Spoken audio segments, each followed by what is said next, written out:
Before we even had a country, we had an army.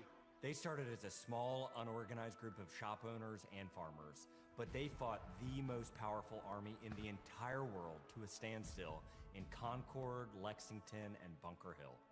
Then our Continental Congress chose George Washington as general of our Continental Army. But it wasn't until 1 year later, on July 4th, 1776, that news arrived of the signing of our Declaration of Independence. Now we had a new army and a new nation.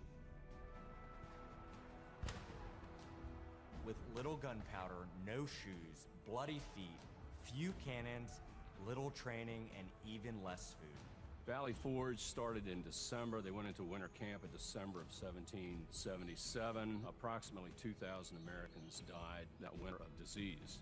They lived through hell, but they never ever gave up. Not this army, not this first American army. Finally, Washington and his army arrived here at Yorktown, where they had General Cornwallis and his powerful British army trapped in this city against the sea. All of the preparation that Washington has learned through the course of those 6.5 years meets its full force here at Yorktown, and he employs it brilliantly. Sailing from the Caribbean, the French Navy arrived and took on the British fleet. Washington decided to make his move. Our men began digging to get closer and closer to the fort, finally getting within rifle and cannon range. Naturally, George Washington chose to set off our first cannon shot. The British had two small forts in front of the main fort. They were called redoubts 9 and 10. Then, on the moonless night of October 14th, the American and French forces attacked the redoubts. The hand-to-hand combat with bayonets, knives, and fists was bloody, to say the least. But within an hour, we were victorious. And as the sun came up the next day, Cornwallis looked out and realized he was in serious trouble. So he prepared an all-out, desperate counterattack. It didn't work, and the British were forced to surrender. We were supposed to lose to the best army and the largest and most professional navy in the world. But our young army had won the war and our freedom. The freedom we hold so dear. And 250 years later, for what started as a ragtag group of shop owners, has now become the most powerful army in the world. Today, many things are very different from that army here at Yorktown, but one thing remains the same. An undying passion, guts, and love for our country. It's deep in the heart of today's army. When I look into their faces, you can see it. That will never change. God bless the United States Army, and God bless the United States of America.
Ladies and gentlemen, our parade is officially underway.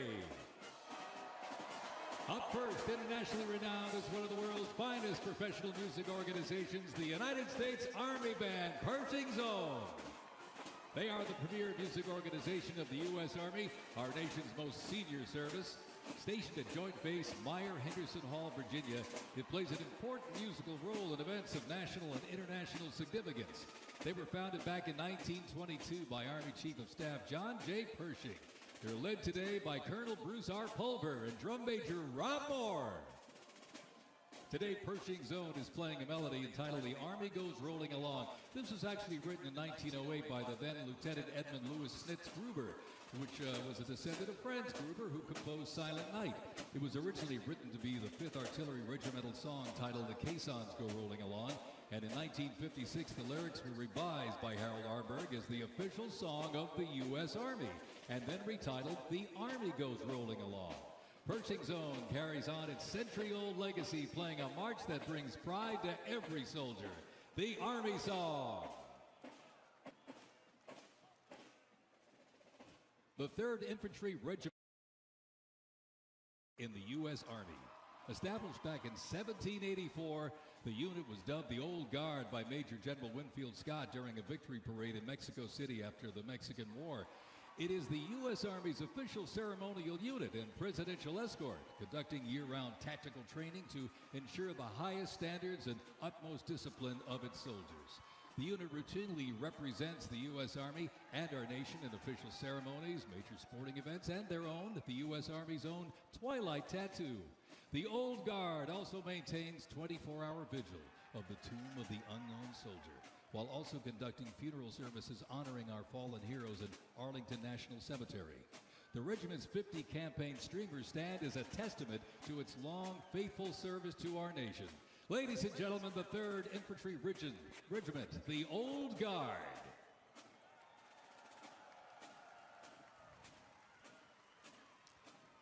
In 1775, the shot heard round the world at Lexington and Concord sparked a revolution, uniting 13 colonies and forging a continental army from farmers and frontiersmen.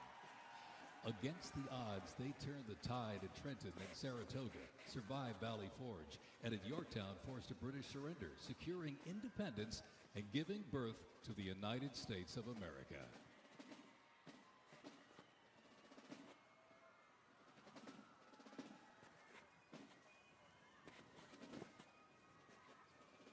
Before radios and field phones, sound was the signal. In the Continental Army, fifes and drums carried commands across the chaos of battle, telling soldiers when to advance, retreat, eat, even when to rest. That legacy actually lives on today with the U.S. Army Fife and Drum Corps, part of the 3rd Infantry Regiment known as the Old Guard. Founded back in 1960, they're the only unit of their kind in the armed forces. Performing in uniforms patterned after those worn by General Washington's musicians. Playing period instruments with patriotic precision, they bring history to life, sharing the sound and spirit of the Revolution through more than 500 performances each year, both at home and around the world, too. The Old Guard, Fife and Drum Corps, everybody.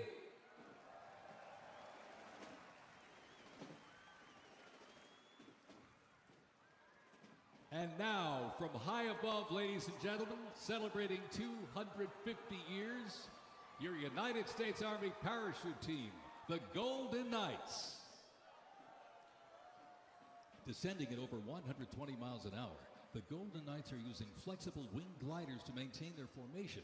They open their main canopy simultaneously and negotiate the softest possible landing. I'll tell you, they can't hear you, but they sure can see you. You can give them a great big wave, ladies and gentlemen. The Golden Knights, the finest parachuting team in the world.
Fort Sumter in 1861, a nation divided.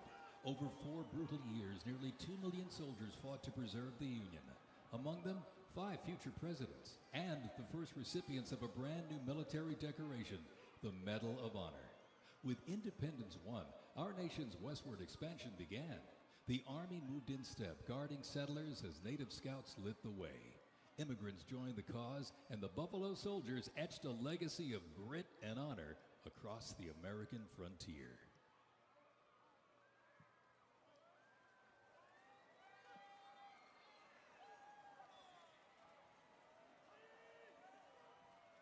As they march by, a soldier's uniform signals their duty, their role, and their readiness. And by the late 1850s, official regulations outlined distinct looks, shaping the Army's identity and function across the force. Soldiers were issued 2 coats. One, a short sack coat for work and battle, with brass buttons and colored trim that marked their rank. Well, by war's end, that rugged sack coat became the soldier's uniform of choice. As the war escalated, volunteer enlistment surged. Congress authorized support for a force of up to 500,000 new troops, answering the call to preserve the Union. As they representing the Civil War era of our nation's history is the 4th Infantry Division based out of Fort Carson, Colorado.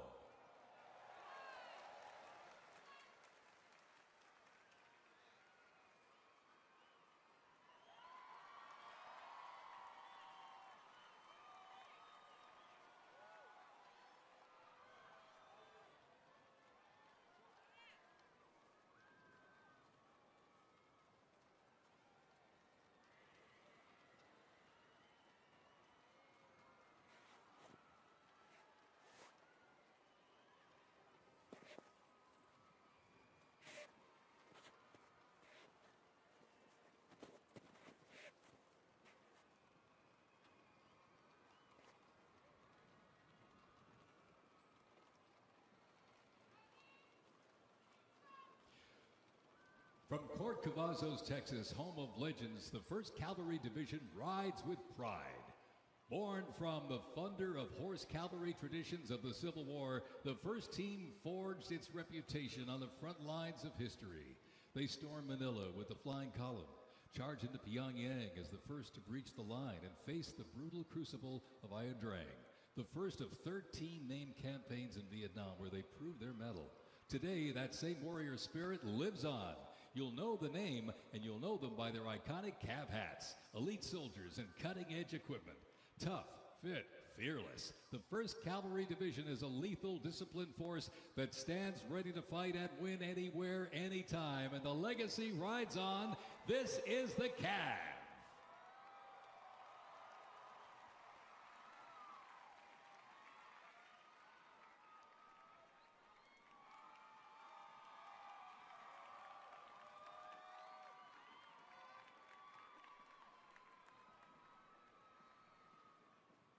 Special thanks to our sponsor, Lockheed Martin.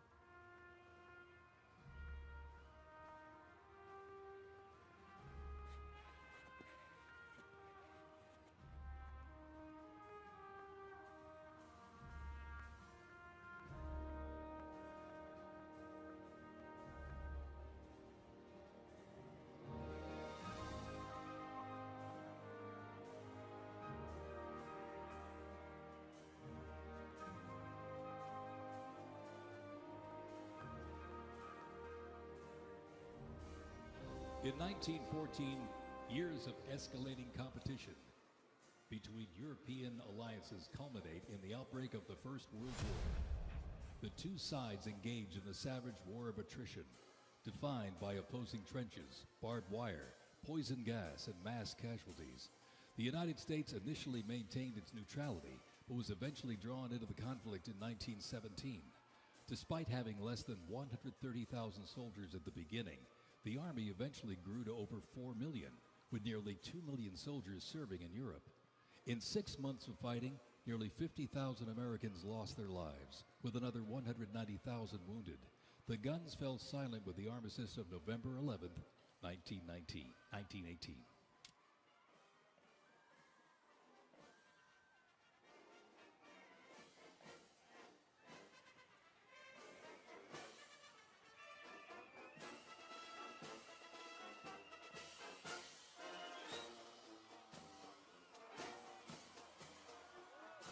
We continue on with more USA World War I rolling stock. This 1918 Dodge touring car was part of the legendary 1919 Transcontinental Convoy.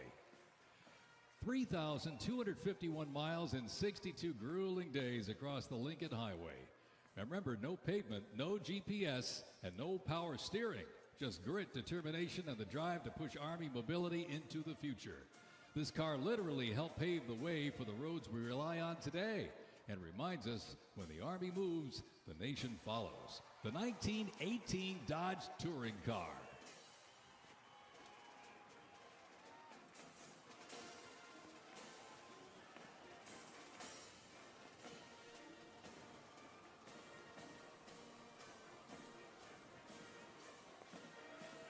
Headquartered in New York, this is the 42nd Infantry Division Band. At the start of World War I, the 42nd Infantry Division was formed with troops from 27 National Guard units, stretching across the country like a rainbow. Composed of skilled musicians from all walks of life and professional occupations, they perform a variety of musical genres. Though their mission is primarily a musical one, the members were ordered into active federal service back in 2004 in support of Operation Iraqi Freedom. The band has also served in support of numerous state active duty missions, including cleanup efforts following Hurricane Sandy, distribution support during COVID-19, and recently, support for New York State Corrections. Commanded by Chief Warrant Officer 2 Ethan Wagner and led by Drum Major Sergeant First Class Drew Gans, the band is performing Over There, written in 1917 by Broadway composer and recipient of the Congressional Gold Medal George M. Cohan. Representing the World War I era is the 82nd Airborne Division, based out of Fort Bragg, North Carolina. You'll notice the unit is wearing replica World War I uniforms signifying the soldiers who served our nation during this time. When the Americans entered the Great War, our soldiers, under the command of General Blackjack Pershing, hit the trenches in the new standard. It was the olive drab winter service uniform. Now on their heads you'll see a steel helmet with sand-textured paint built to deflect deadly shrapnel from above. Not bulletproof, but battle tough. Nicknamed the Pershing boot, on their feet was the M918 1918 French boot. It was designed to survive the brutal grind of trench warfare. And on their backs, the field pack, rations, ammo, first aid, and a gas mask. Everything a doughboy needed to fight and to win.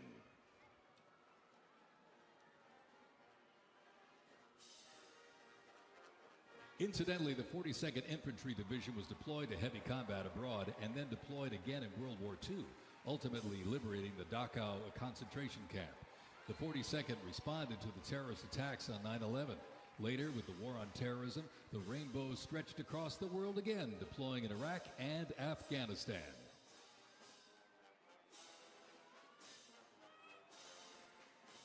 Thundering into view, the pride of Fort Sill, the U.S. Army Artillery Half Section. This is literally powered by horsepower and heritage. This elite ceremonial unit honors the legacy of the Army's horse-drawn artillery. With precision, discipline, and 6 majestic horses pulling a vintage 1918 caisson, the half section keeps tradition alive and rolling strong. Representing the power, pride, and precision of America's field artillery, this is Fort Sill's finest, ladies and gentlemen.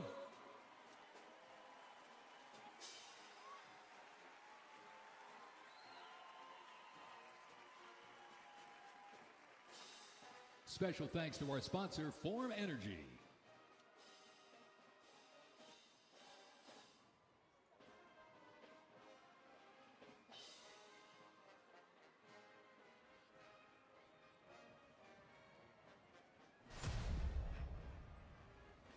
World War II, a global fight for freedom.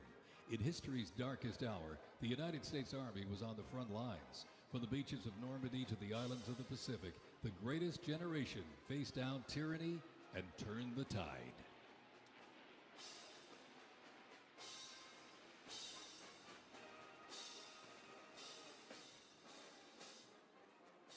From bombers to fighters to transports, U.S. Army aircraft started to thunder across the skies in World War II. And take a look up there, ladies and gentlemen.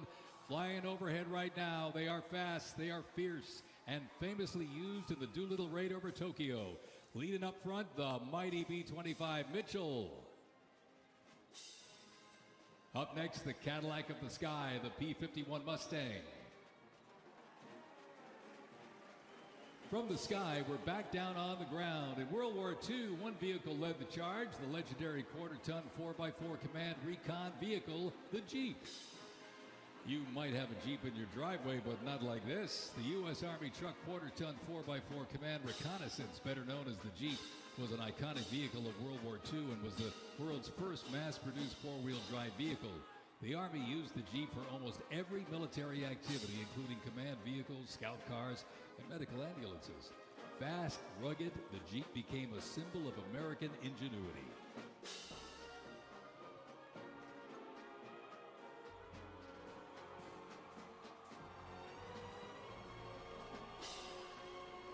From Fort Bragg, North Carolina, this is the 82nd Airborne Ceremonial Band. The 82nd received the nickname All-Americans after a contest as it represented the diverse origins of its members from every state. This name remains today symbolized by their iconic AA patch. Fort Bragg's finest, ladies and gentlemen. Give them a big round of applause, the 82nd Airborne Ceremonial Band.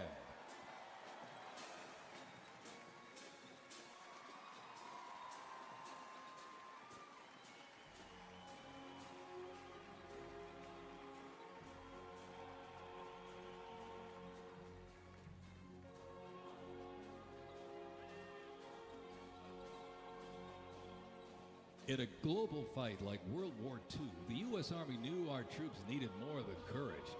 They needed innovation. Uniforms evolved for every environment, but olive drab remained the mark of the American soldier. Shaped by lessons from the trenches of World War I, the Army introduced two battlefield essentials: the M1 helmet, tough, stable, and built to protect under fire, and the M1 Garand rifle, powerful and fast. It gave American troops a very clear edge. General George S. Patton called the M1 rifle the greatest battle implement ever designed, and history proved him right.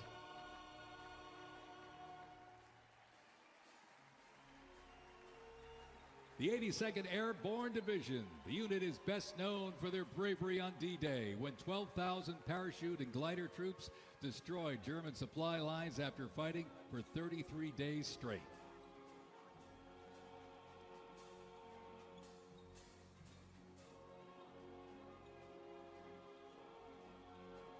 The 101st Airborne Division, based out of Fort Campbell, Kentucky, traces its lineage back to 1918 when it first established as the 101st Division.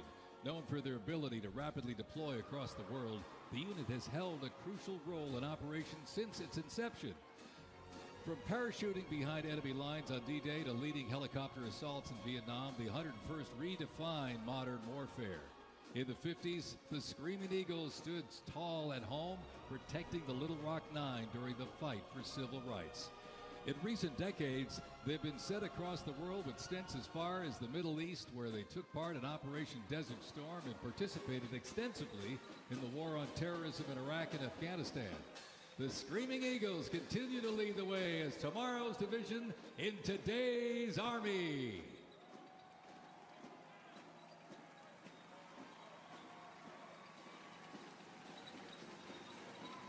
The iconic Sherman tank is here, ladies and gentlemen. It was the cornerstone of the U.S. Army, showing its military might in World War II. It became one of the most influential tank designs of the 20th century. The M4 tank was nicknamed the Sherman tank after Civil War General William Tecumseh Sherman. Actually, he was named by the British. With almost 50,000 produced during World War II, the Sherman tank was in active service until 1957. In World War II, the M16 half-track was a force to be reckoned with. It was a self-propelled anti-aircraft weapon with speed, firepower, and grit. Nicknamed the Meat Chopper, its quad 50 caliber mount could unleash 2,300 rounds a minute. quite devastating. It served through Korea, Vietnam, and beyond, and remains in use in U.S. allies to this day. The M16 half-track brings the fight wherever it rolls.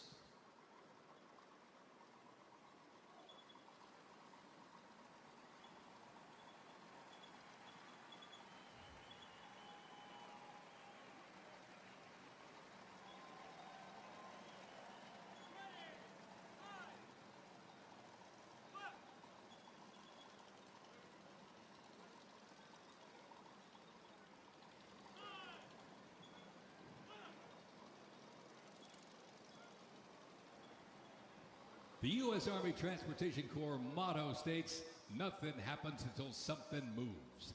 That was never more true than with this. Look at this, the 2.5-ton Chevrolet Deuce and a Half. 10,000 pounds of cargo and was the backbone of the Red Ball Express that kept the Allies supplied after D-Day in World War II.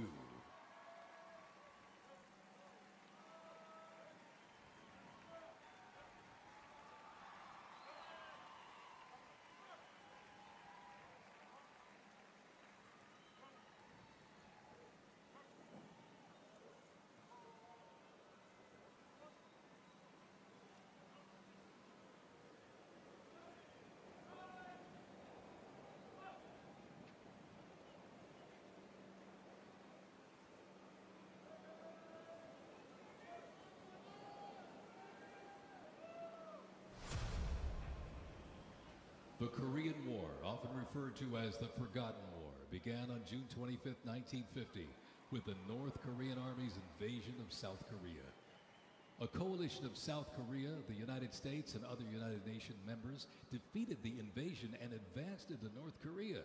The coalition fought and defeated 2 Chinese offensives in the spring of 1951. Armistice negotiations began shortly after that defeat in July of 1951 until the armistice was signed 2 years later in 1953. Combat consisted of small attacks, raids, and patrolling. During this war, the United States deployed approximately 6.8 million military forces to the Korean Peninsula.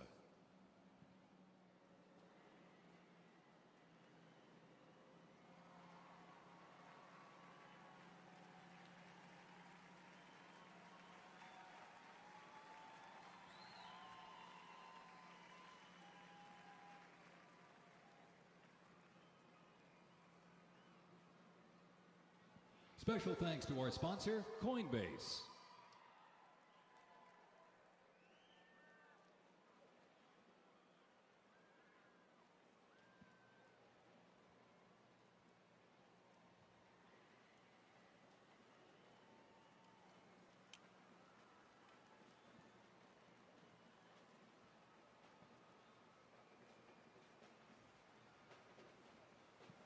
The M151 kept rolling along as the lightweight, high-mobility general-purpose vehicle replacing the famed World War II Jeep back in 1961. Officially named the Military Utility Tactical Truck, or MUT, most servicemen generally referred to it as a Jeep. The vehicle spanned more than 40 years in 4 manufacturers and were everywhere that the Army was deployed.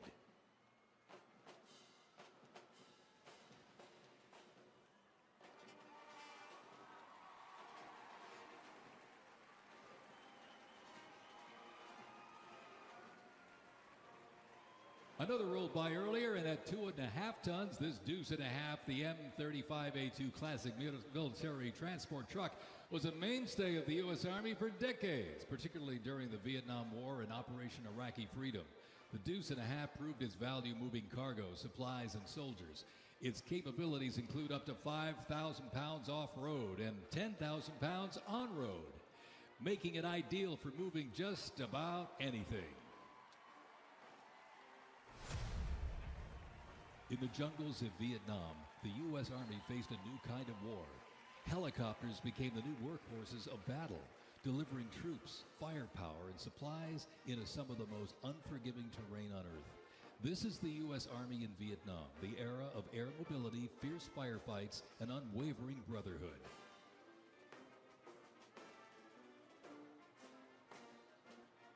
And over the music marching through, the roar of these legendary Army helicopters takes to the air.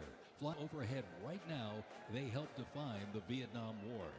That staccato beat of the rotor blades was a welcome sound to many troops mired in combat. From transport and medevac to close air support and reconnaissance, they brought the fight to the front and pulled the wounded to safety. The OH-6 Cayuse scouted the terrain with unmatched agility. The AH-1 Cobra, also nicknamed the Snake, brought serious firepower. Its slim design, as you can see here, helped it survive and thrive in hostile environments to protect soldiers below.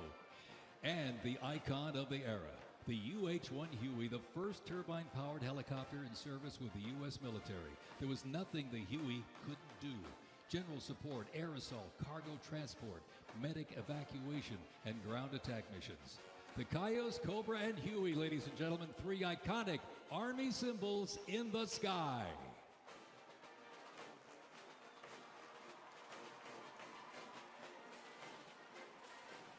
The 1st Cavalry Division Band, based out of Fort Cavazos, Texas, has played a vital role in U.S. military history. Since its origins back in 1855 as the band of the 2nd Cavalry, it has supported operations from the Civil War to Desert Storm. Over time, it's evolved into a powerful force, using music to strengthen bonds between soldiers and engage with communities. From World War II in Korea to the Vietnam War in Bosnia, the 1st Teen Band has enhanced morale and upheld the division's enduring legacy. Today, the band continues its mission using music to shape perceptions, foster trust, and promote national Army and division interests. Standing ready to serve, it remains an enduring symbol of the 1st Cavalry Division's legacy and commitment to duty. The band performs Hit the Leather and Rock, a march composed by Captain Robert Meredith Wilson. This piece reflects the cavalry's transition from horses to mechanized warfare, capturing the speed, the resilience, and the tradition of the division. From Fort Cavazos, Texas, everybody, the 1st Cavalry Division Band.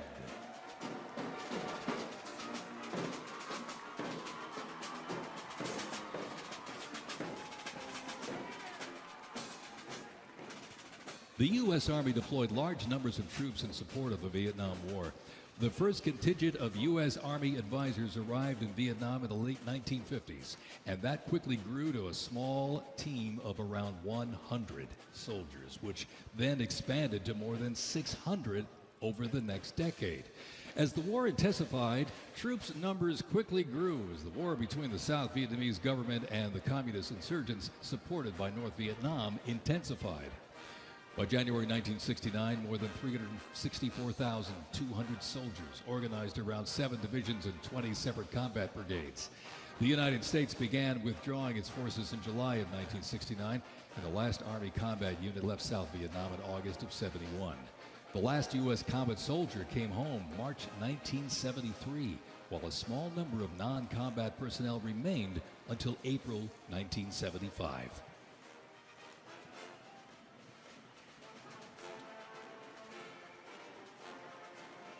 Representing the Vietnam War era is the 101st Airborne Division, based out of Fort Campbell, Kentucky.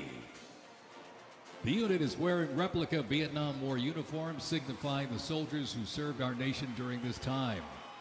Blistering heat, thick humidity, and unforgiving terrain demanded uniform innovation, and the Army, they delivered. New lightweight uniforms were constructed to move with the soldier. The M16 replaced the M1 Garand, calling for redesigned ammo gear and faster reloads in combat. Body armor got smarter, jackets and trousers got lighter, and field equipment was reimagined to meet the mission head-on. Gone were the heavy Mickey Mouse boots, replaced by canvas tropical combat boots that offered better grip, faster drying, and all-day endurance.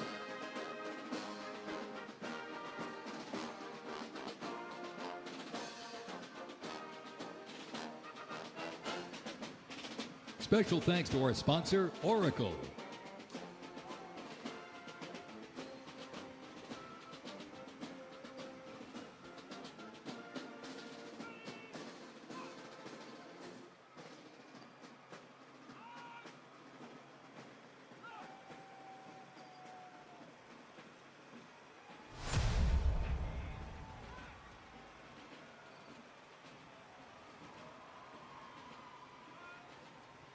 When Saddam Hussein's Iraq invaded Kuwait in August 1990, the U.S. Army deployed to Saudi Arabia to deter further Iraqi aggression in the region for what was known as Operation Desert Shield.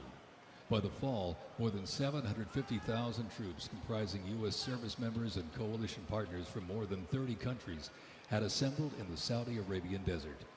In mid-January 1991, the U.S.-led coalition began Operation Desert Storm, which kicked off with an intensive air campaign designed to knock out key Iraqi infrastructure and weaken Iraqi forces.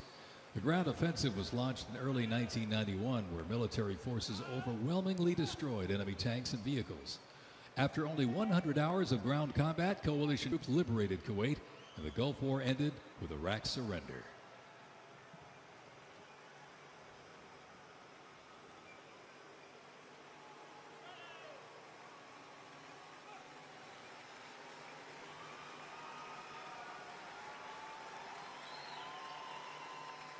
From Fort Riley, Kansas, this is the 1st Infantry Division, one of the Army's most storied divisions. Nicknamed the Big Red One because of the distinctive red on their unit patch, as the oldest continuously serving division in the U.S. Army, the unit has participated in every major operation since World War I, living up to its motto, no mission too difficult, no sacrifice too great, duty first. The 1st Infantry Division was originally established as the 1st Expeditionary Division in 1917 and spearheaded the American Expeditionary Forces in France during World War I. In World War II, the Fighting First stormed Omaha Beach on D-Day and liberated Nazi concentration camps. The highly decorated unit has had 37 members of the Big Red One awarded the Medal of Honor. In Washington, D.C., the 1st Division Monument stands in President's Park, memorializing those who died while serving in the 1st Infantry Division. Ladies and gentlemen, they are the Big Red One, the 1st Infantry Division.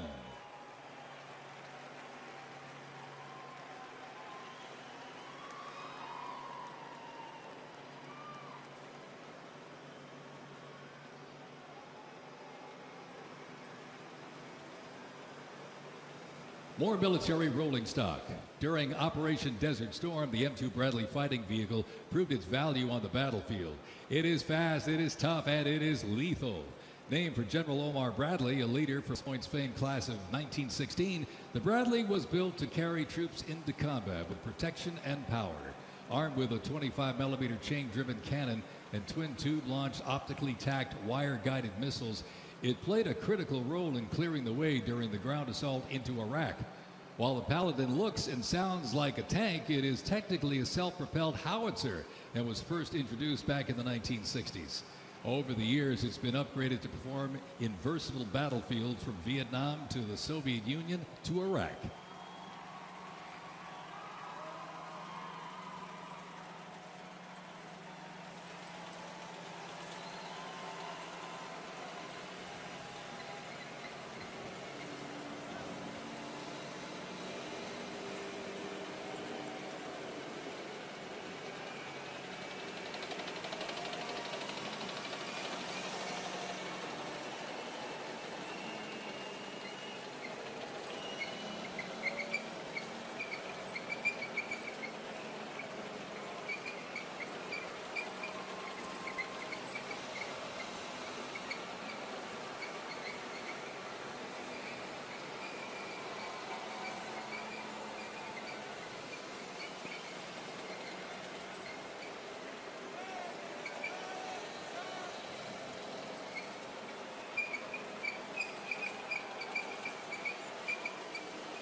In the Gulf War, no division hit harder or moved faster than the 1st Armored. The 1st Armored Division, nicknamed Old Ironsides, is the oldest, most recognizable armored division in the United States Army. As part of the buildup for World War II, cavalry and reconnaissance units were brought together to form the 1st Armored Division in 1940. In the Gulf War, no division hit harder or moved faster than the 1st Armored. Old Ironsides really led the way. During Desert Storm, they engaged in some of the largest tank battles in Army history that were decisive victories, shattering enemy formations. Based in Fort Bliss, Texas, America's Tank Division is currently supporting missions in 20 countries across 5 continents. From World War II to today, Old Ironsides remains battle-proven and always ready.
First used in Operation Desert Shield and Desert Storm, the M119 howitzer brought precision firepower to the front lines.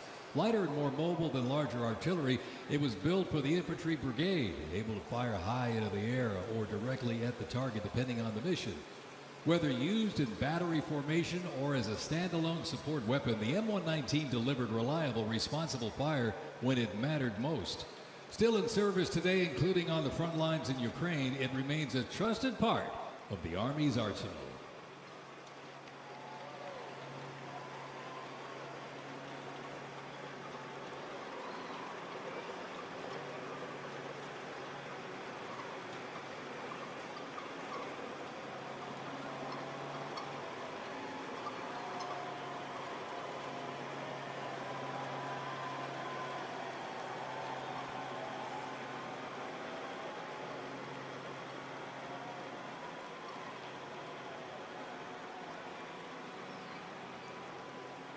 Special thanks to our sponsor, UFC.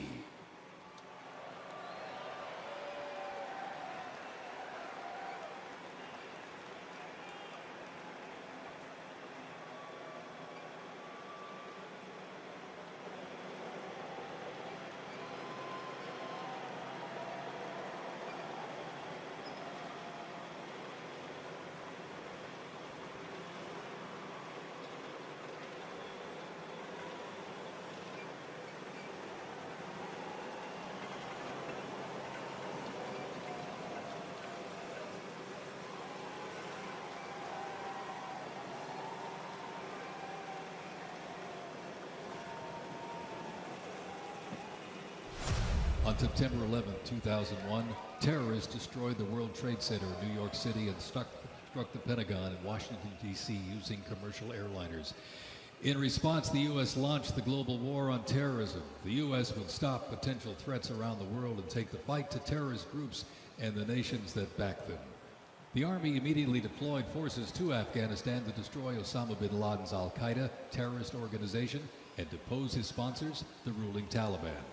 The 2003 President Bush expanded the war to Iraq. Soldiers and other armed services overthrew Iraq's dictator Saddam Hussein. The fight to stabilize Iraq and prevent terrorist groups from overthrowing its new government continues to this day. The campaign in Afghanistan lasted until 2021, when U.S. forces withdrew and the Taliban returned to power. Over the course of the two-decade conflict, over 2 million servicemen and women, less percent of the American population, deployed in support of the global war on terrorism. Most of those who served were members of the United States Army.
The global war on terrorism saw the introduction of a range of new technologies on the battlefield. The 8-wheeled Stryker Armored Combat Vehicle is the first new military vehicle to enter service in the U.S. Army since the Abrams tank back in the 1980s. The vehicle was developed to fill a gap in the Army's inventory between a lighter infantry and heavy armored unit. The Stryker Armored Combat Vehicle enables the team to maneuver in close and urban terrain, plus provide protection in open terrain and transport infantry quickly to critical battlefield positions. The first Stryker vehicles were fielded back in 2002 with the first Stryker Brigade combat team deploying to Iraq in 2003.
U.S. Army Rangers, predating the Revolutionary War, fought in the War of 1812 as part of the regular Army and patrolled the frontier from Ohio to western Illinois on horseback and by boat, with the likes of Daniel Boone and Abraham Lincoln in their ranks. After the 9/11 terrorist attacks, Rangers were called upon to lead the way in the global war on terrorism. As part of the U.S. Army Special Operations Command, the 75th Ranger Regiment, based out of Fort Bragg, North Carolina, represents a lethal, agile, and flexible force capable of conducting many complex joint special operations missions. Today's Rangers Regiment is the Army's premier direct action raid force. It is always combat ready, mentally and physically tough, and prepared to fight our country's adversaries. The U.S. Army Special Operations Command is an elite group of individuals trained to lead and succeed in protecting the country from their threats. Composed of 5 units with unique specialties, Special Operations works in small tactical teams, taking on the most challenging and sensitive missions. Military legends to service members and civilians alike, they take on terrorists through quiet guerrilla war-style missions in foreign countries. Ladies and gentlemen, the U.S. Army's Special Forces.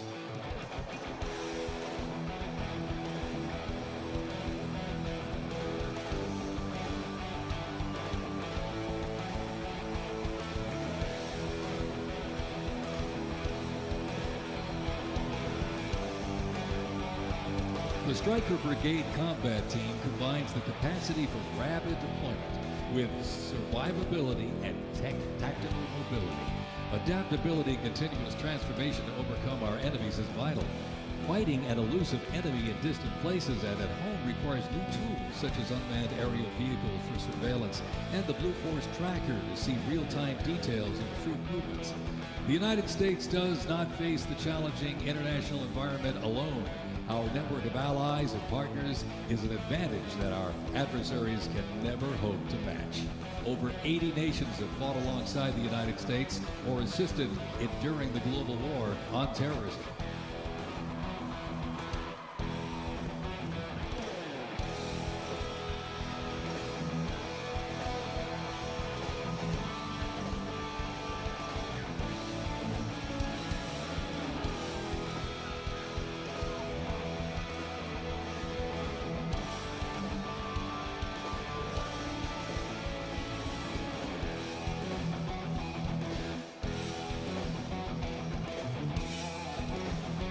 The 10th Mountain Division's climb to glory began with its establishment as the 10th Light Division in July 1943, the only one of its size in the U.S. military to receive specialized training for fighting in mountainous conditions. After periods spent inactive as a training division and as a standard infantry division, the unit returned to its roots in 1985 when it regained its Mountain Division designation. In the 1990s, the division participated in numerous humanitarian and peacekeeping operations. During the War on Terrorism, the 10th Mountain Division proved their mettle as light fighters through repeated deployments to Afghanistan and Iraq. Now, since 2002, the 10th Mountain Division, based out of Fort Drum, New York, has been the most deployed regular Army unit. Its combat brigades have seen over 20 deployments to both Iraq and Afghanistan in support of Operation Iraqi Freedom and Operation Enduring Freedom. To show America's military might, they have one purpose: to deter war and, if ordered, defeat the enemies of the United States of America. They are the 10th Mountain Division.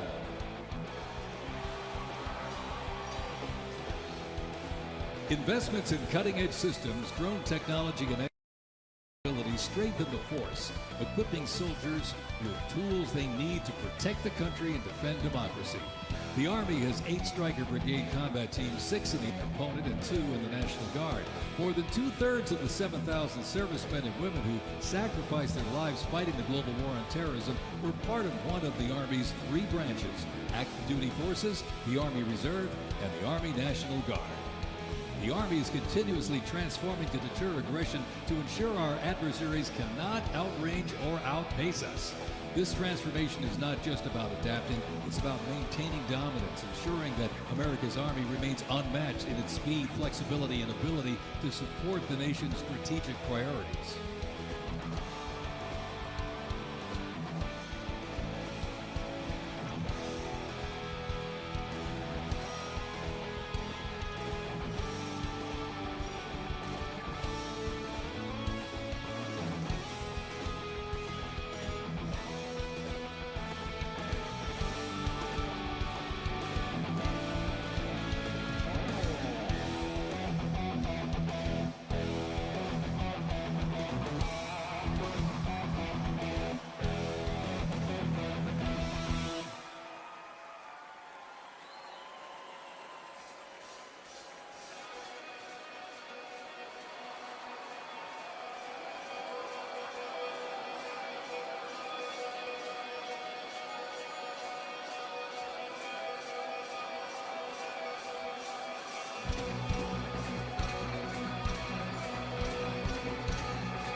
Special thanks.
Today, the U.S. Army's mission is to deploy, fight, and win our nation's wars. How?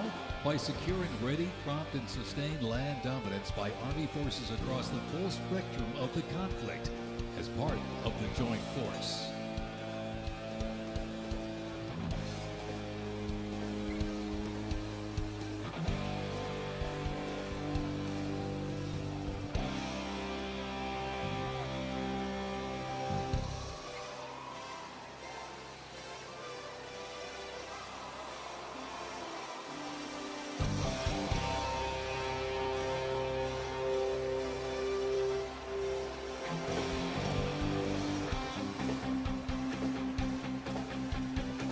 Keeping the Army forces battle-ready and nimble makes transportation for the U.S. Army a very vital element. Spread across the parade today, numerous fighting vehicles, some designed for very specific functions and others for flexibility, but they all must be maintained. With over 200,000 trucks alone, wheeled vehicle mechanisms ensure that the fleet of vehicles are ready, and these mechanics get the job done. This convoy starts with the M777, a lightweight howitzer. These lightweight howitzers may not look particularly lightweight, but are made from titanium. They are 7,000 pounds lighter than their predecessor, the old M198. Used by the Army since 2005, the M777 is currently being used in Ukraine. Weighing only 4,700 pounds, the M119 howitzer is smaller and is used by infantry brigades, particularly for air assault missions. It was first used in Operation Desert Shield and Desert Storm in 1991 and is also seeing active use in Ukraine.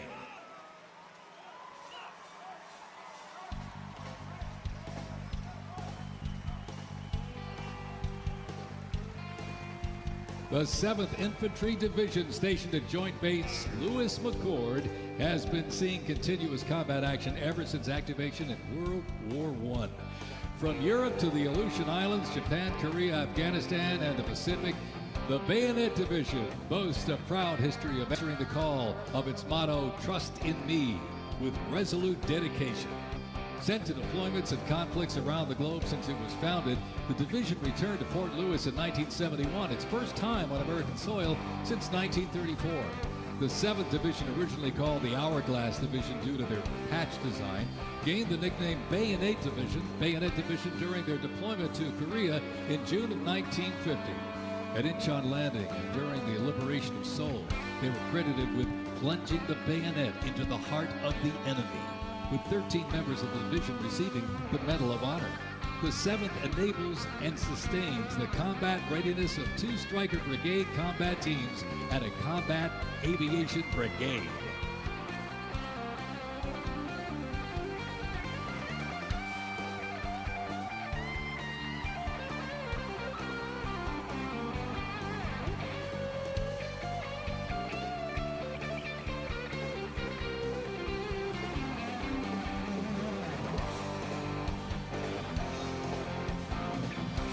With the American soldier, the cornerstone of everything the Army does, we are continuously transforming.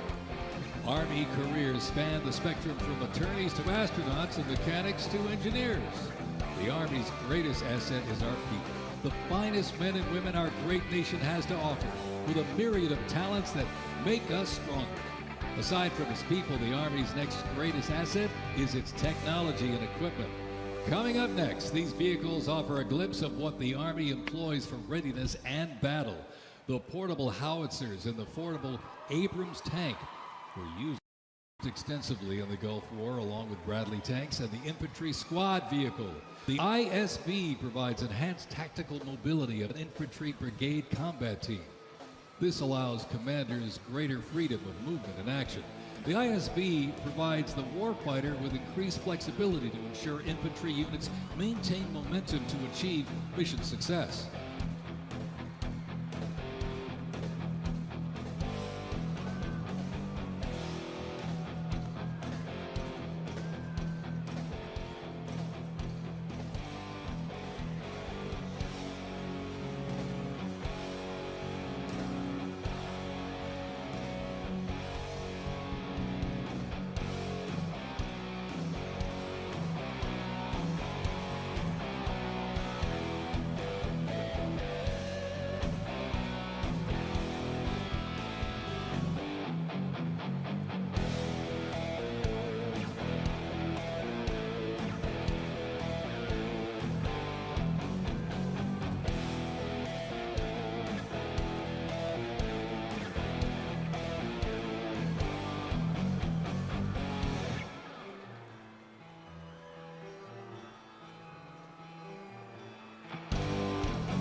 When duty calls, U.S. Army soldiers don't just answer, they lead.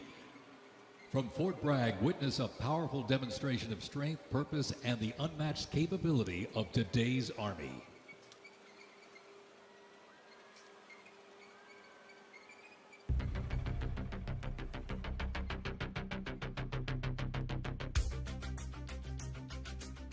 The Army has made me see my potential, and I feel like it's molded me into a better person.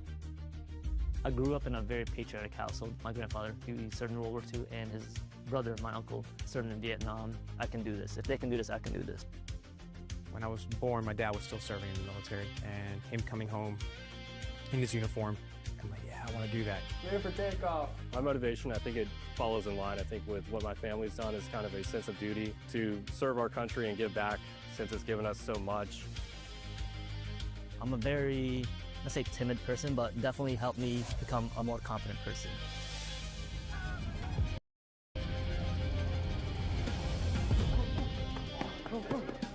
With a group and my peers, it really shows how much working with a team can strengthen you. All right, ready to go? Ready to go? I derive a lot of purpose from serving others.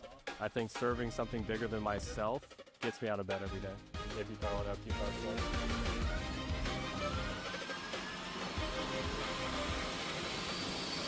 I definitely pushed myself further than I ever thought I could go. I joined military service because I want to deploy. That's my main goal, is deploy, deploy, deploy. If we get the call, we have to go somewhere, we'll do what needs to be done. That's just the way we operate here.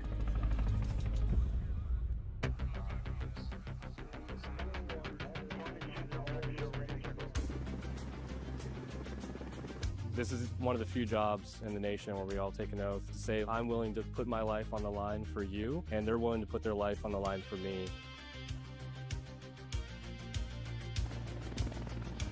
This is what we train for. This is what I want to do. My team leaders and squad leaders, they know exactly what to do. Check equipment, check weapons, check ammo.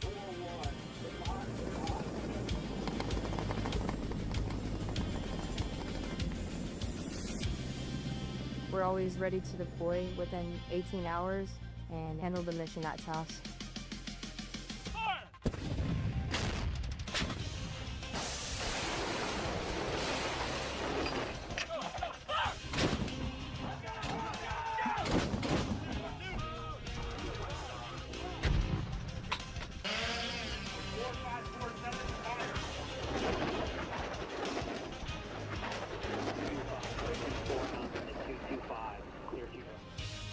We jump so frequently so that our jump masters and the paratroopers are ready to deploy. Outboard personnel, stand up! I'm very passionate about being a jump master. The paratroopers, they see you and, you know, they believe in you. I love to instill that confidence with my passion into those paratroopers. It's a rush. It's great. Drop them cleared for personnel drop.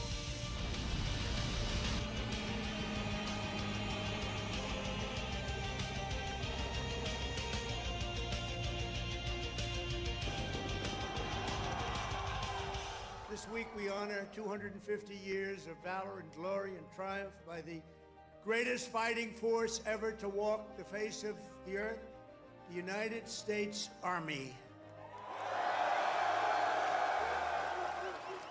For 2.5 centuries, our soldiers have marched into the raging fires of battle and obliterated America's enemies.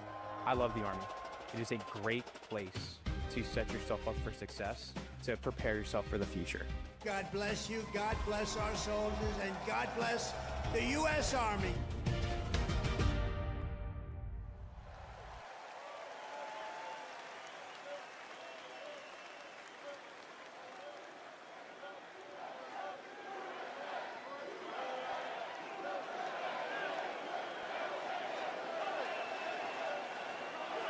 Joint Base Elmendorf-Richardson, Alaska is the home to America's Arctic Angels, who execute expeditionary operations worldwide, conduct multi-domain operations in the Indo-Pacific Theater and on order decisively defeat any adversary in extreme cold weather, mountainous and high latitude environments through large-scale combat operations. The Angels are the Army's only Arctic division.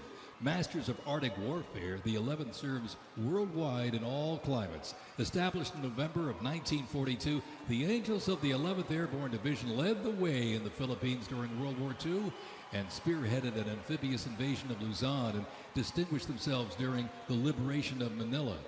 After periods spent inactive and stationed in Germany from 1963 to 65, the division operated as the 11th Air Assault Division with the mission of testing and refining the Army's helicopter-centric air mobility doctrine. Activated once again in June of 2022, they remain dedicated to defending America's interests throughout the Arctic, in Alaska, and beyond. The 11th Airborne Division, America's Arctic Angels.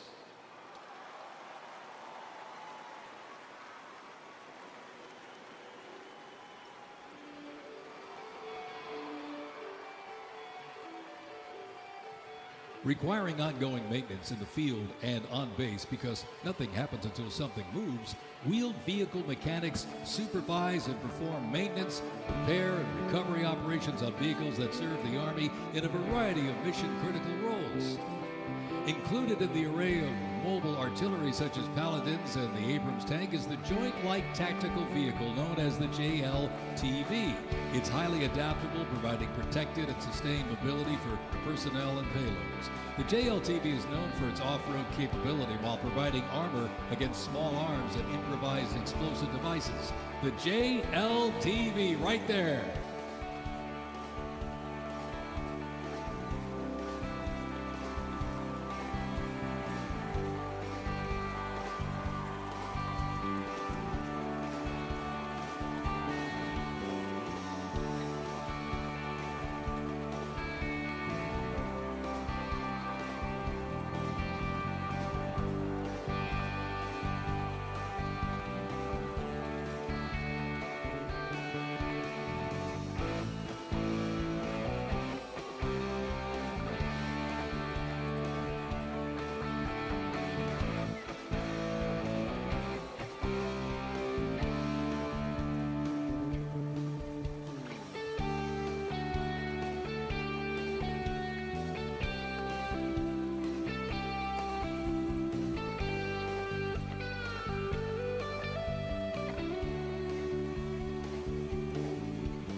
The U.S. Army Reserve is inseparably linked to America's long-standing citizen-soldier tradition.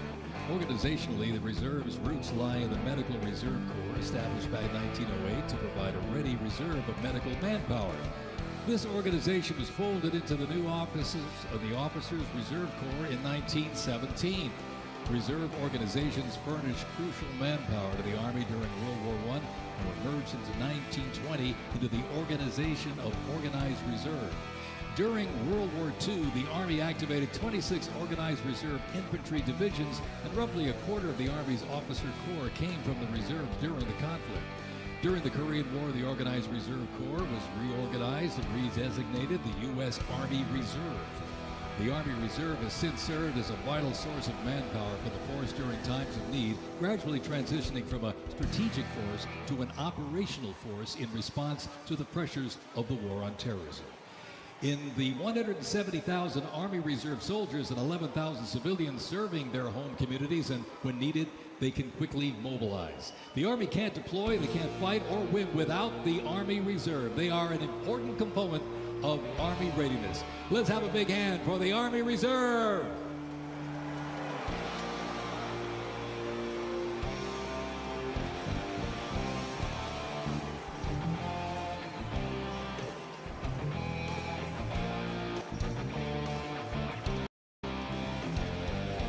Today, tomorrow's Army looks to increase safety and survivability, create efficiency, and streamline processes.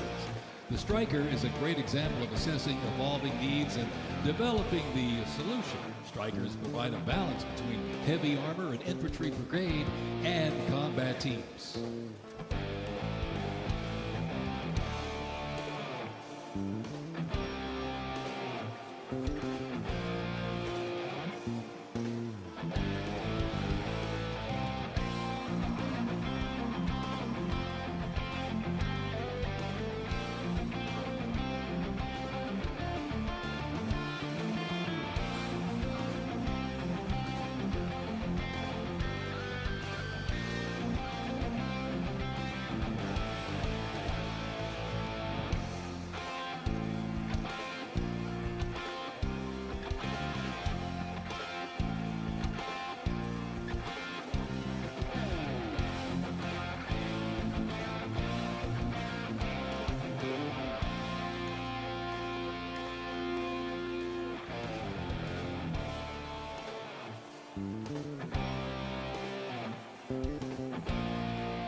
When Americans hear the name Bastogne, they remember one of World War II's most heroic defenses, the Battle of the Bulge.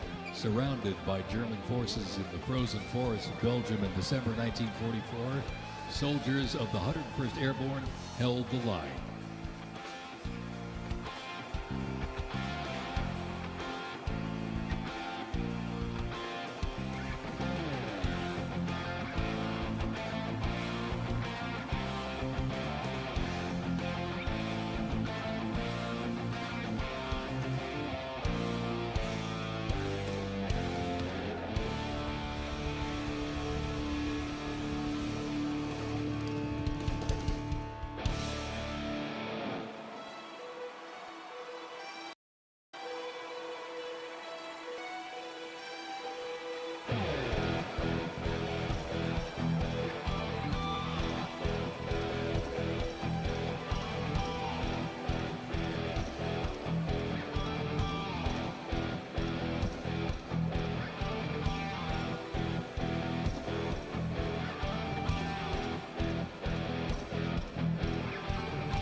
The unit before you is a platoon from the multi-purpose company's 2nd Battalion, 327th Infantry Regiment, 1st Mobile Brigade, 101st Airborne Division, Bastogne.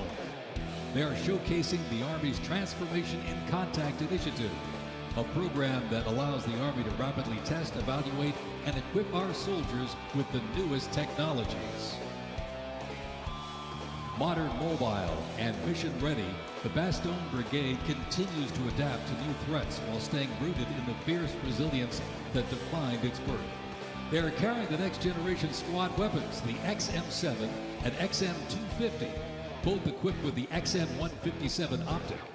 The vehicles are the infantry squad vehicle, a new mobility asset that can rapidly move through most terrain types. The trailer is the S-MET, and it's capable of carrying heavy loads under its own power through restrictive terrain. This platoon is equipped with 3 types of small unmanned aerial systems. They are the Ghost X, located on the S-MET, the C-100, and right above us there, the X-10D, which are flying above the formation right now.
The Bradley fighting vehicle has proved itself to be lethal.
And high in the sky, the AH-64 Apache. It's the premier attack helicopter in the world.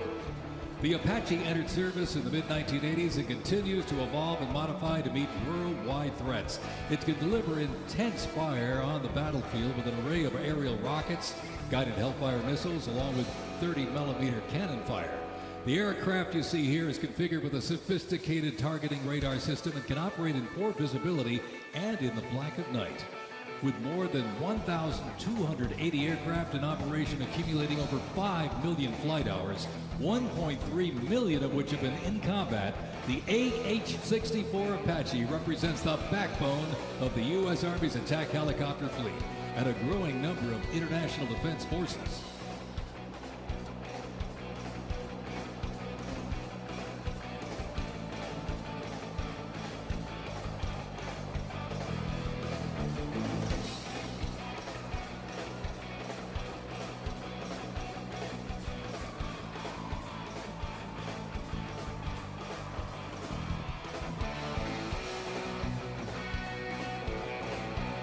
Special thanks to our sponsor, Lockheed Martin.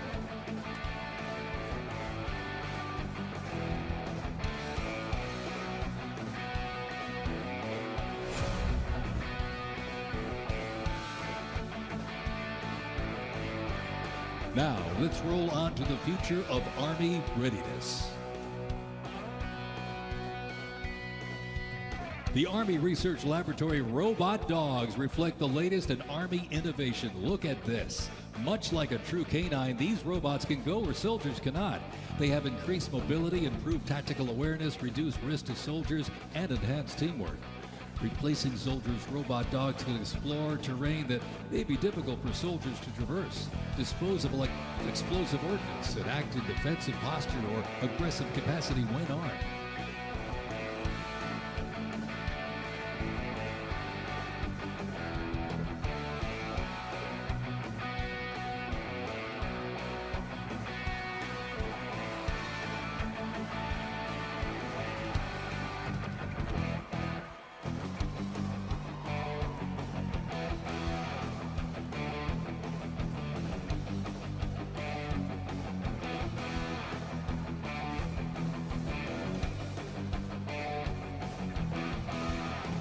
The Ghost Robot Dog is another innovation that can adapt seamlessly for various missions from recon to bomb recognition. These dogs reduce risk and support soldiers completely in high-stakes missions. They have a standard walk speed of 2 miles per hour and are working towards 6.7 miles per hour sprint.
As the oldest continuously serving Army band and the oldest unit at West Point, this is the United States Military Academy Band, ladies and gentlemen.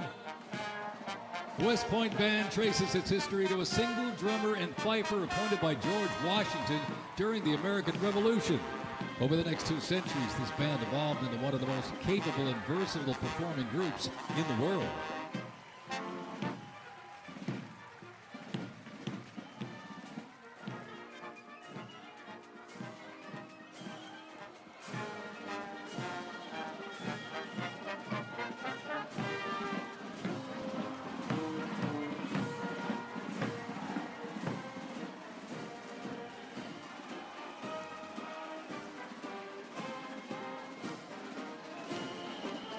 one of the most prestigious institutions in the world where leadership is forged and duty becomes destiny.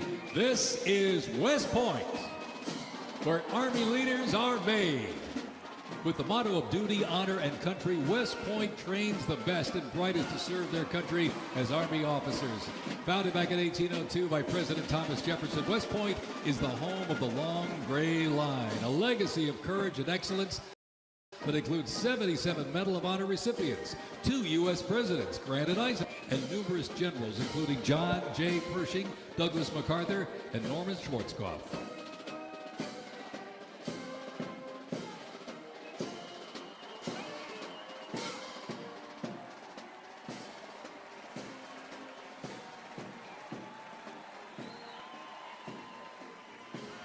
Upon entering the United States Army, all recruits undergo initial entry training, a highly intense and a challenging training period aimed at developing a soldier's physical and mental toughness, instill discipline, train them in essential combat skills, and foster teamwork. IET transforms civilians into soldiers based on the 7 core Army values: loyalty, duty, respect, selfless service, honor, integrity, and personal courage.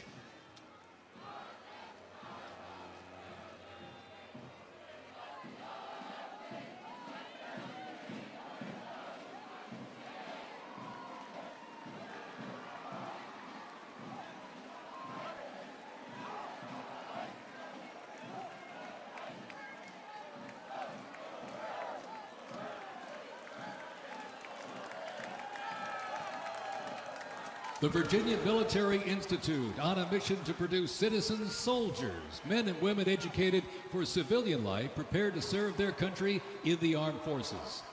VMI counts a Nobel Prize winner, 11 Rhodes Scholars, generals, 7 Medal of Honor recipients, and a Pulitzer Prize winner among its graduates.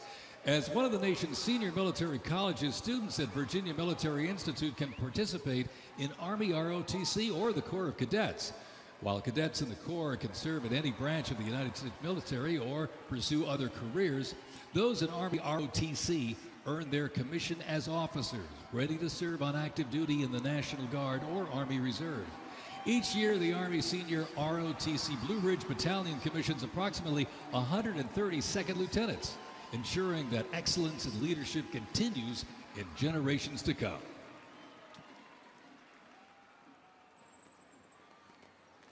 The Citadel, the Military College of South Carolina, offers students the opportunity to participate in Army ROTC or the Historic Corps of Cadets. Founded in 1842, the Citadel is the 3rd oldest of the senior military colleges and is known for its Corps of Cadets living and studying under a classical military system that makes leadership and character development essential. While military service is not required at graduation, more than 120 students earn their commission each year through the Army Senior ROTC Palmetto Battalion, playing a vital role in shaping the future.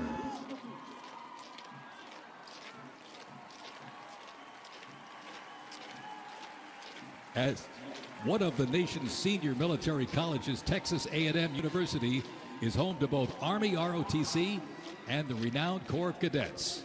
The Corps of Cadets' central purposes has remained building individuals that exemplify respect, excellence, leadership, loyalty, integrity, and selfless service. Students at the university who participate in the Army ROTC earn their commission as officers ready to serve on active duty in the National Guard or Army Reserve.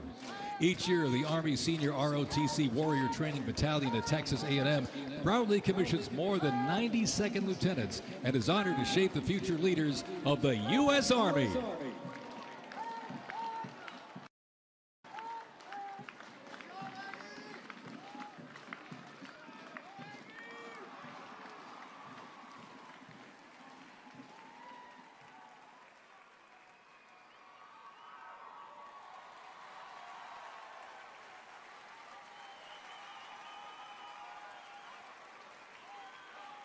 In a powerful display of commitment, these future soldiers will raise their right hand and take an oath of enlistment, pledging to serve our nation.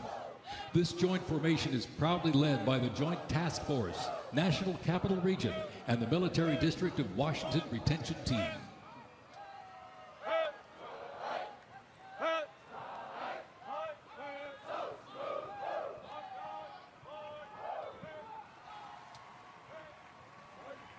Shaping tomorrow's Army, West Point's most inspiring cadets remind us that America's future is courageous and in capable hands.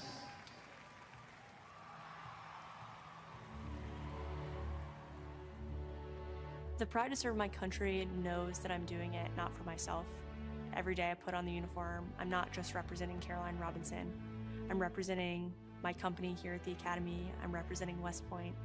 I'm representing the United States Army, and ultimately, I'm representing the United States of America. I really came to West Point because belief in the American dream and giving back to our country.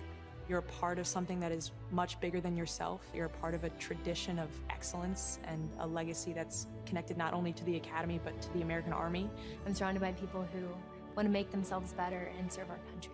Excellence is their baseline, and that to me is what it means to be a West Point cadet. From the earliest days of our nation, this supreme tradition of American military service has been passed down from soldier to soldier and generation to generation, and it's a beautiful thing to watch.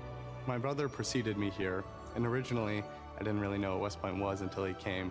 But when I saw the mission that they were committed to, of upholding the principles of American democracy and protecting the Constitution, I knew it was somewhere I had to be. Every time that we lived outside of the United States, I always developed this sense of gratitude and pride of being an American, and I wanted to give back to my country what it gave to me. And it wasn't until I zipped up the blouse and I put the belt on for the first time that I realized that I was going to be serving my country, and it felt right. West Point was the place that I needed to be, and more importantly, the Army was where I wanted to be. I just looked to the left and right over basic training and realized that we all had the same American patch on our shoulders, that we're all fighting for the same thing. I mean, there was no better feeling in the world knowing that every single person around you is committed and willing to die for that mission. You came for excellence, you came for duty, you came to serve your country, and you came to show yourselves that you are among the smartest, toughest, strongest, most lethal warriors ever to walk on this planet. What excites me the most about my future in the Army is the opportunity that I'm going to have to give back to the American soldiers that I'm going to be leading. Because ultimately, they don't get to choose. And to me, it's that burden of responsibility to be the best leader. And as a young officer, that's going to be exactly what I get to do. I was the cadet basic training first detail for the first 3 weeks.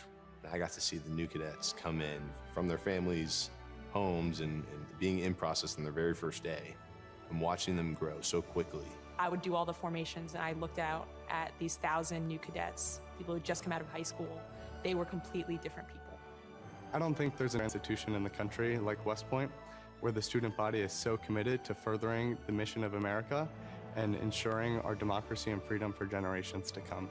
I'm really surrounded by the best of the best, and that's when I realized this is a place that I absolutely want to be.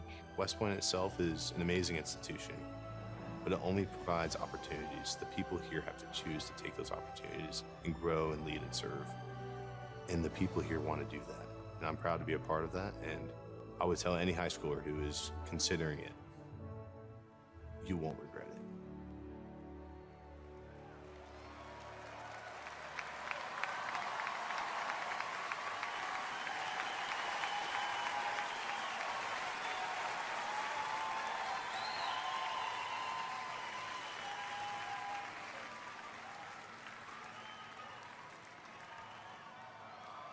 Left. Pace. Mr. President, First Sergeant Norton reporting for duty, sir. Ready to commence the ceremony as directed. I state your name. Do solemnly swear. That I will support and defend. The Constitution of the United States of America. Against all enemies. Foreign and domestic. That I will bear true faith. And allegiance to the same. And that I will obey the orders. Of the President of the United States. And the orders. Of the officers appointed over me. According to regulations. and the Uniform Code of Military Justice. So help me God. So help me God. Congratulations, congratulations. Welcome to the United States Army, and have a great life. Thank you very much. Have a great life. Thank you.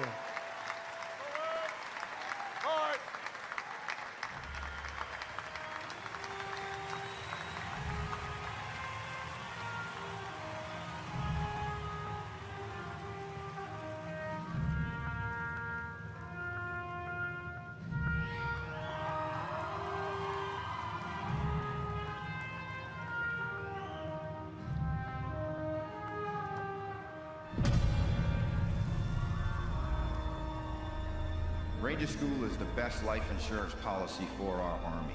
It will always end with two people facing off with each other, and we need young leaders to be able to close with and destroy the enemy and defend our nation's interests forward. Surrender is not a Ranger word. It's not an option. I know that I'm not going to be able to get to do this again. This is my chance. It all starts at the legendary Ranger School, the crucible where these elite warriors are forged. It has been described as the longest approved gut check in the Army. Over 62 days, students will patrol hundreds of miles over mountains and through swamps under the crushing weight of their equipment. All the while, they are deprived of both food and sleep, forced to perform at the very edge of their physical limits.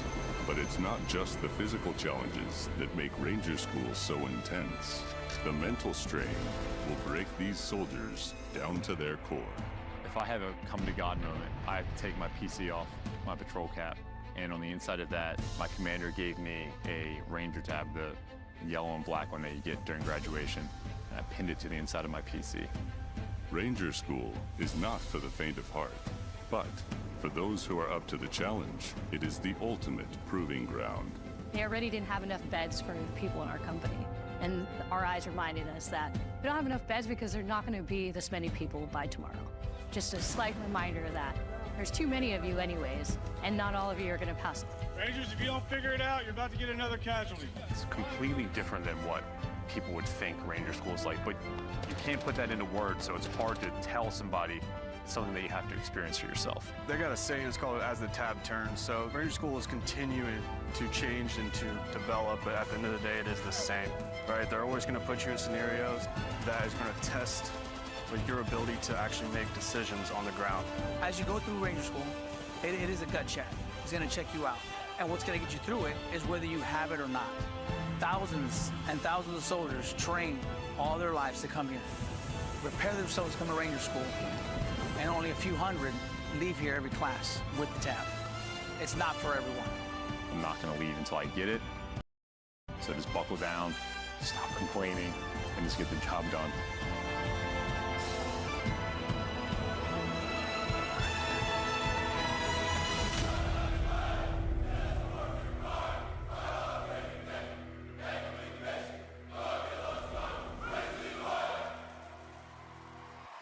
Please welcome country music sensation and proud supporter of our troops, Warren Ziders.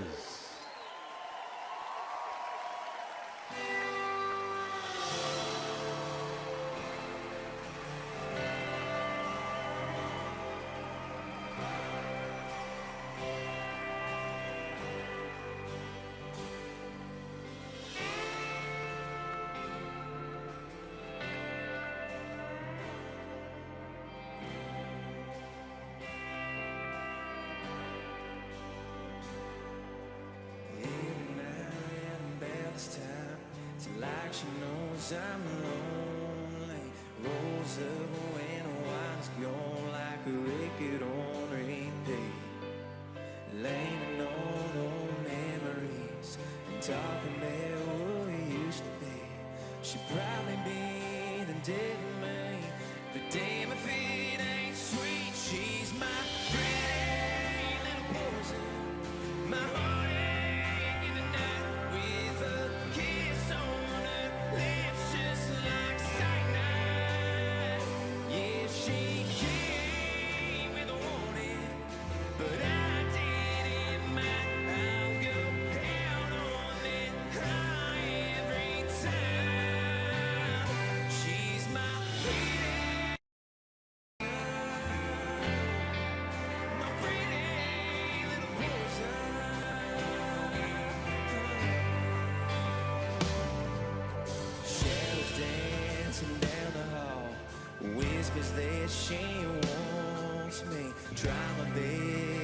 promise not to fall where she falls into me. We all need some kind of fix. For me, she's the one to pick. Nothing else will do the trick. She's all I need. She's my pretty little poison. My heartache in the night with a kiss on her lips just like cyanide. Yeah, she came with a warning, but I didn't mind. I'll go out on that high every time. She's my pretty little poison. My pretty little poison.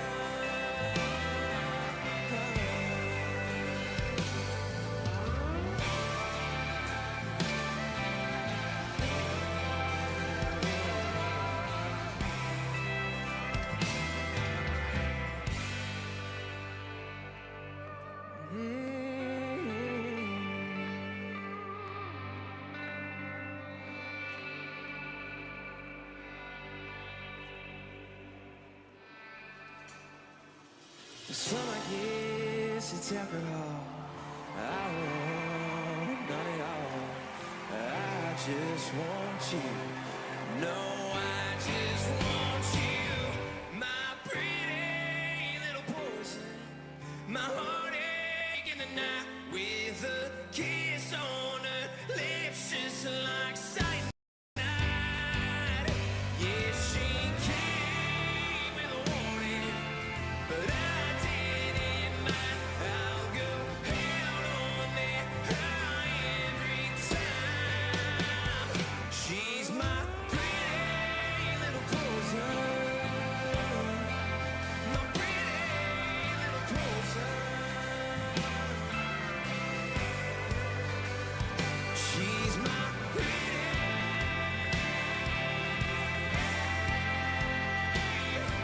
little poison.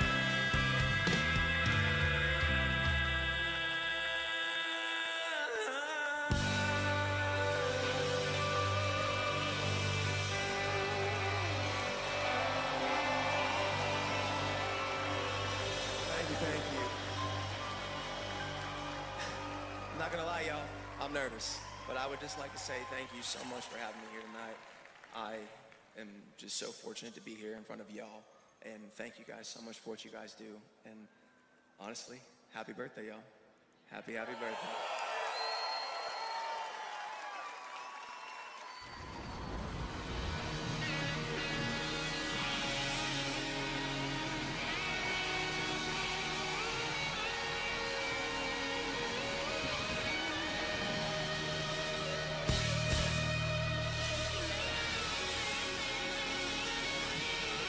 This next song was loved by y'all.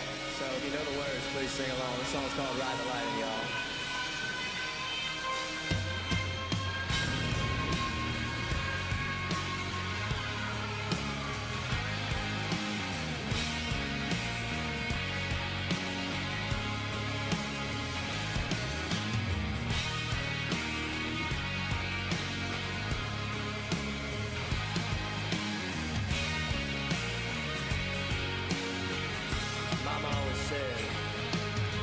Mama always said I was born on the white side.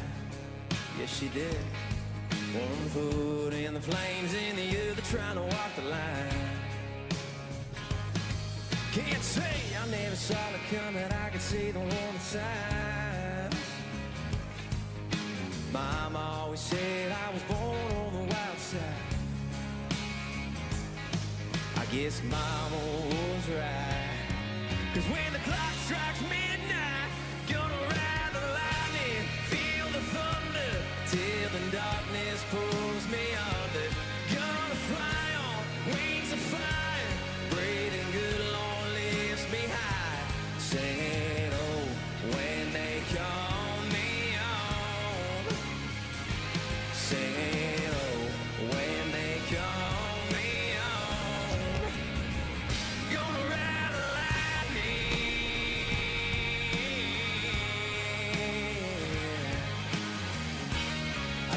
singing, my friend. There's a man in a black coat standing at a crossroads with a pen in his hand and a long list of lost souls. They say he flips a coin, fools let the fools go. There's a man in a coat standing at a crossroads. I hope he lets me pass by when I close my eyes. Gonna ride the lightning, feel the thunder, till the darkness pulls me under. Gonna fly on wings of fire, breathing good, Lord lifts me high. Singing, oh, when they call me home. Singing, oh, when they call me home. Gonna ride the lightning, ride the lightning, ride the lightning.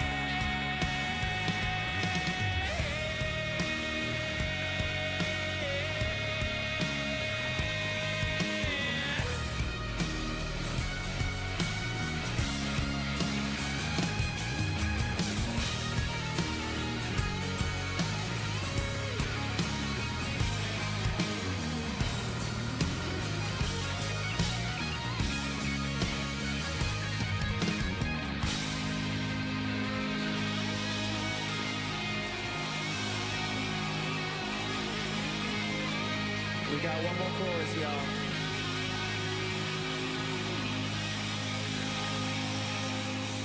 Gonna ride the lightning, feel the thunder, till the darkness pulls me under.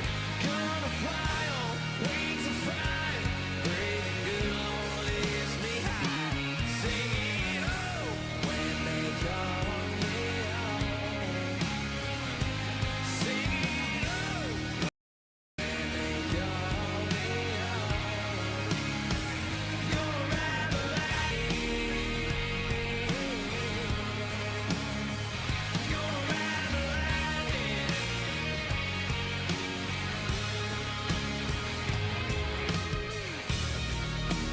Ladies and gentlemen, everybody here, everybody that has attended tonight, I just want to say thank you so much. And I'll leave y'all with this.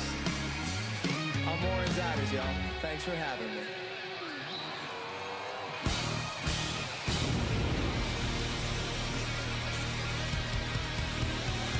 It has been my honor, ladies and gentlemen. I really mean that. Thank you so much. Happy birthday to the Army. Happy birthday to our President, Donald Trump. Amen, y'all. God bless America, baby!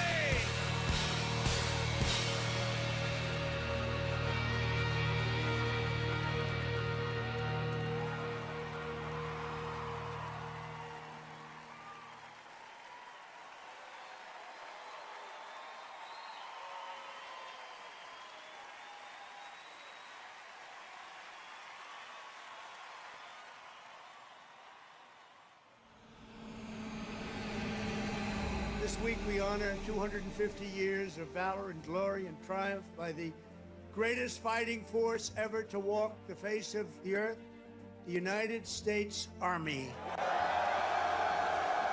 Each of you on the field today is among the most talented members of your generation.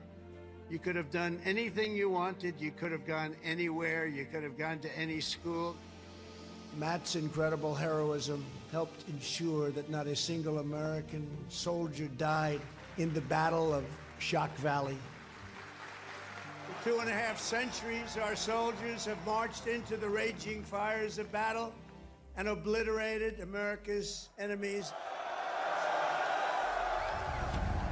The dignity, daring, and devotion of the American military is unrivaled anywhere in history and any place in the world. Our soldiers do not rest until they win. Our citizens know that you're standing guard, killing terrorists, crushing our enemies, and keeping America safe. But you're also keeping it strong and proud and mighty and free. This week we remember that we only have a country because we first had an army. As President of the United States, let me express my undying gratitude for every soldier here today, for every veteran and their incredible families, and for every patriot who has worn the uniform. Our debt to you is infinite and everlasting. With the grace of God, America will always prevail.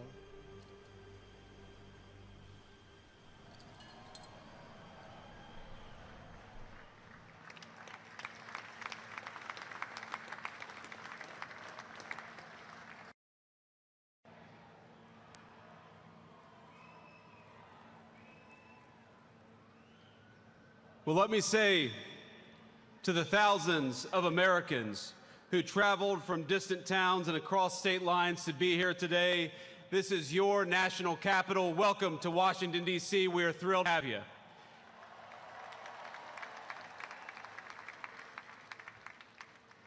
This evening, as we celebrate the 250th anniversary of the United States Army, the oldest branch of the greatest fighting force ever known to man, I want to say to all the soldiers all across our nation's capital and all across the world, happy birthday, soldiers. We're proud of you.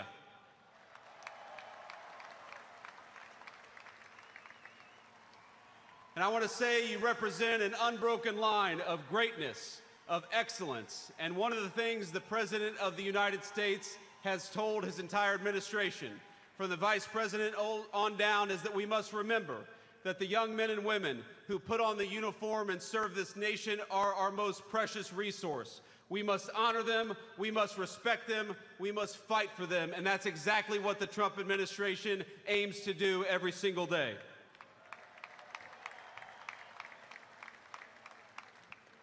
And so to our soldiers, we're so proud of you, and let me tell you that the way that we honor and respect you is, number one, we never ask you to go to war unless you absolutely have to. And number two, when we do ask you to go to war, we give you the weapons and the support needed to kick the hell out of the enemy and come back home safely.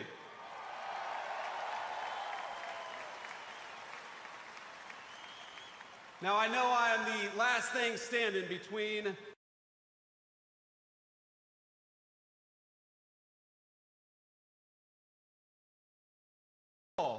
June the 14th is, of course, the birthday of the Army. It is, of course, the birthday of the President of the United States, and happy birthday, Mr. President. But I would get in trouble if I didn't mention that it's also my wedding anniversary. And so to my lovely wife, I love you, honey, happy anniversary, and thank you for everything that you do for our country.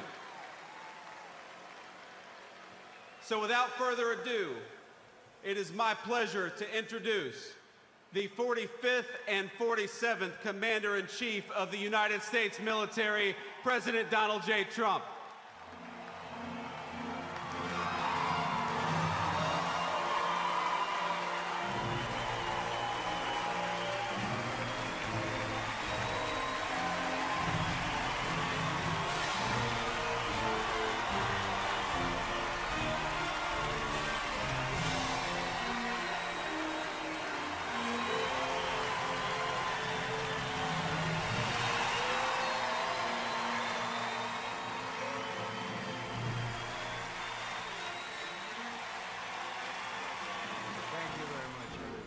Thank you to Vice President Vance, and thank you to our wonderful First Lady, and above all, thank you to the greatest, fiercest, and bravest fighting force ever to stride the face of this earth, the United States Army. Thank you very much.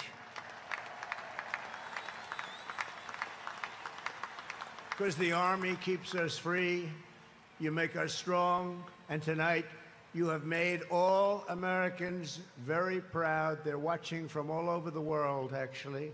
Made them all very proud. Every other country celebrates their victories. It's about time America did too. That's what we're doing tonight. And watching this magnificent display, our souls are filled with gratitude for every generation of warriors who have worn the uniform all the way back to the very beginning, so to every veteran across our land and right here in our nation's capital, including 6 recipients of the Congressional Medal of Honor, we love you, we honor you, and we salute your noble service to our flag and to our country. As we celebrate tonight, we also think of the hundreds of thousands of Army soldiers who have made the supreme sacrifice for our nation and selflessly laid down their lives in every war, from the Revolution to the War on Terror. To the Gold Star families with us today, the courage of your heroes is the bedrock on which our entire nation stands. We thank you. Yes, we thank you. Today we commemorate an event that did not just change American history, but changed the history of the entire world. With the creation of America's Army on June 14th, 1775, liberty got its shield and the freedom got its sword. Those first Army patriots in the American Revolution fought against a fearsome enemy and impossible odds, but they were armed with a righteous cause. They were led by an indomitable commander, a truly great man, General George Washington, and they were united by an eternal creed. Their motto was victory or death. Over the past 2.5 centuries, our warriors have shown unrivaled valor on fields of battle around the globe. With the frostbitten feet and bloody fist, they have marched into the flames and fury of combat, charged up mountains, stormed beaches, waded through torrents of gunfire, and leapt into skies thick with smoke and shrapnel. The U.S. Army has driven bayonets into the heart of sinister empires, crushed the ambitions of evil tyrants. Beneath the threads of American tanks, it's done so well, it's done so much, and sent the devil himself flying into full retreat. Time and again, America's enemies have learned that if you threaten the American people, our soldiers are coming for you. Your defeat will be certain, your demise will be final, and your downfall will be total and complete.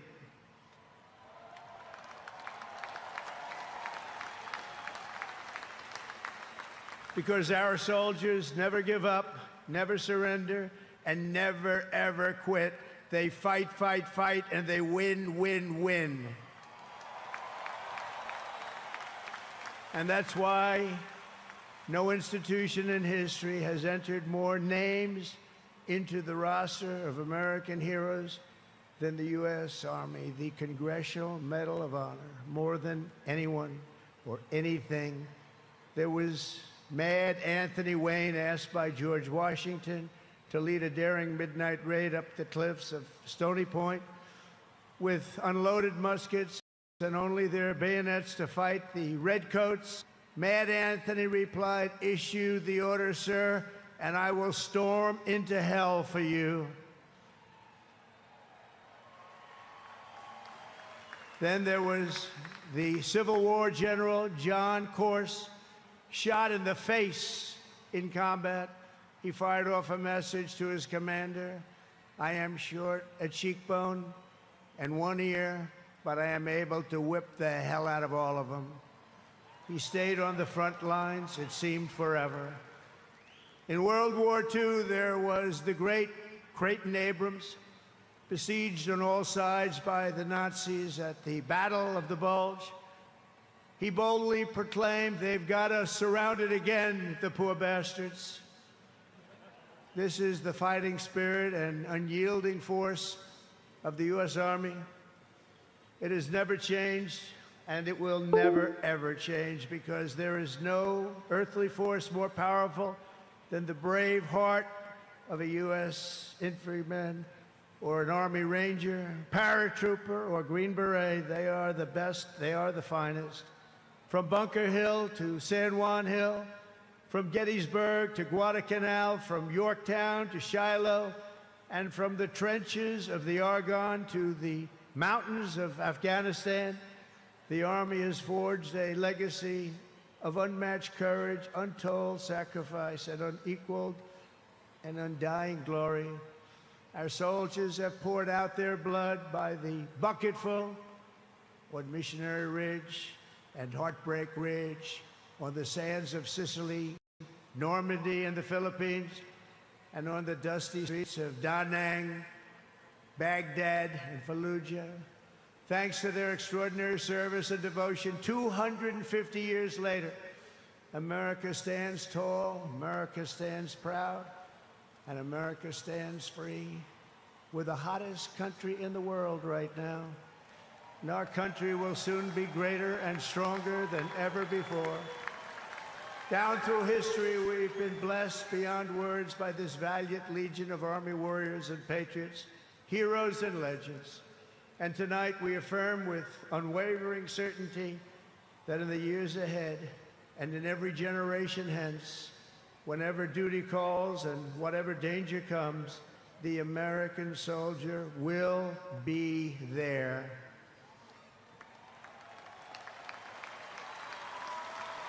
No matter the risk, no matter the obstacles, our warriors will charge into battle. They will plunge into the crucible of fire, and they will seize the crown of victory, because the United States of America will always have the grace of Almighty God and the iron will of the United States Army. Congratulations to everybody. We love our country. We've never done better. Thank you. God bless you. God bless the Army, and God bless America.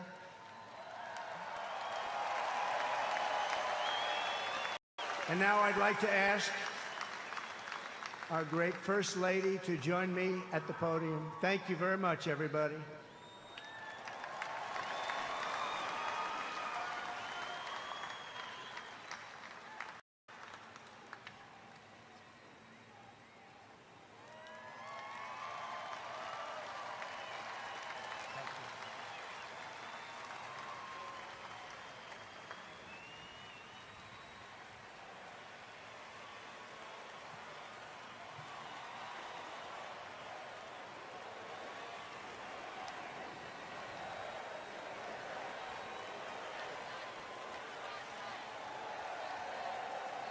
Mr. President, on behalf of the United States Army, the Army Golden Knights, I would like to present to you this flag, which was flown over our nation's capital in free fall during the Army's 250th birthday celebration.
I'd worked for all my life, and I had to start again with just my children and my wife.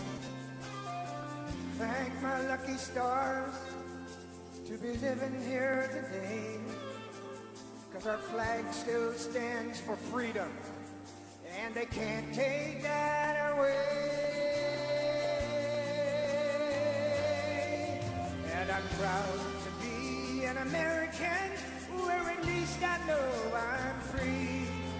And I won't forget the men who died, who gave that right to me. And I gladly stand up next to you and defend her still today. 'Cause there ain't no doubt I love this land. God bless the USA.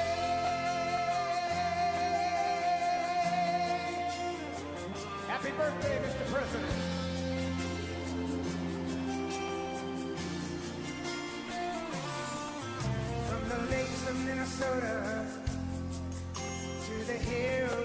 USA, across the plains of Texas, from sea to shining sea,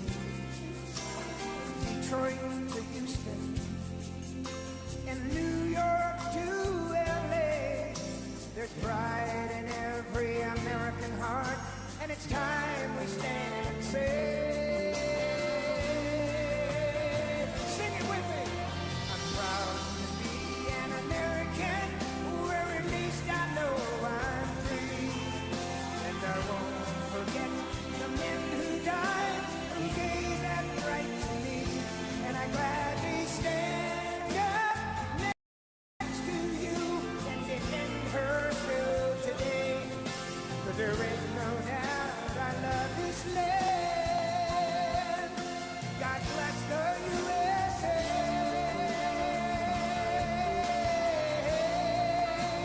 Light up your cell phone. And I'm proud to be an American, where at least I know I'm free. And I won't forget the men who died, who gave that right to me. And I gladly stand up next to you and defend her still today. 'Cause there ain't no doubt I love this land. God bless the USA.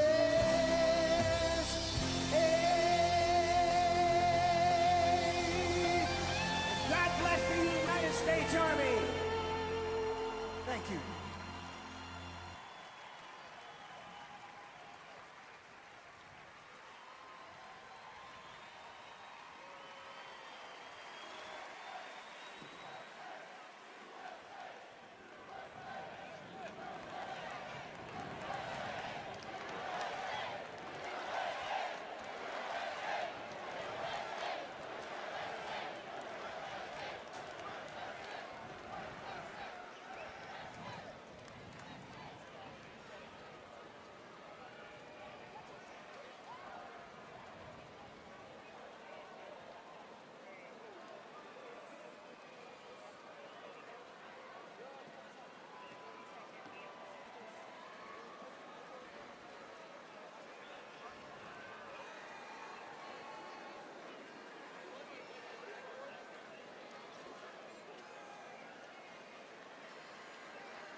Thank you.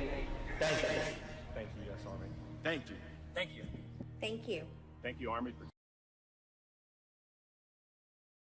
My grandfather and my great-grandfather for your service, for your country, for your family.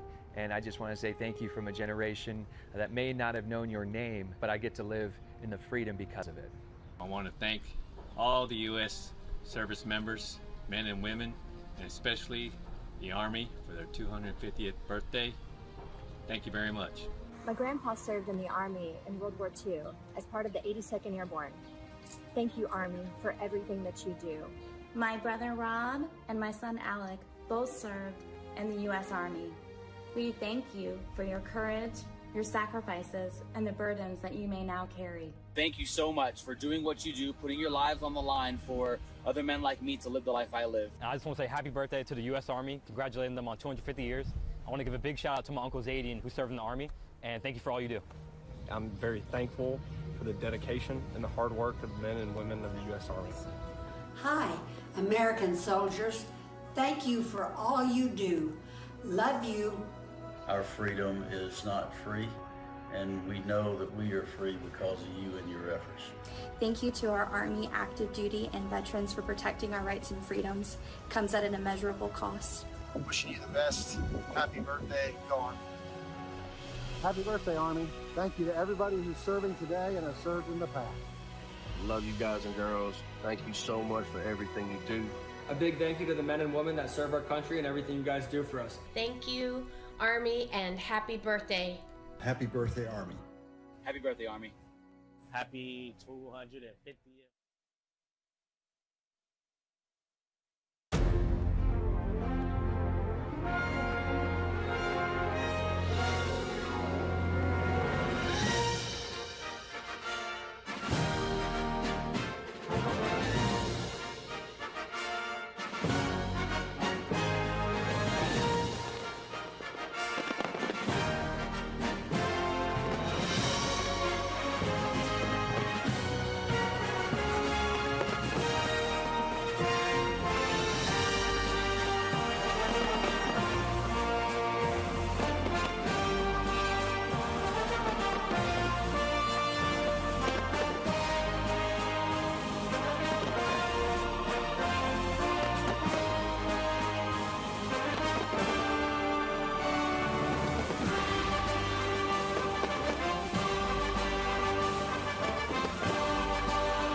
When I raised my right hand, I swore an oath to every generation before me. I wear the same branch insignia as the soldiers who crossed the Delaware. Before there was a nation, there was an army.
accomplished.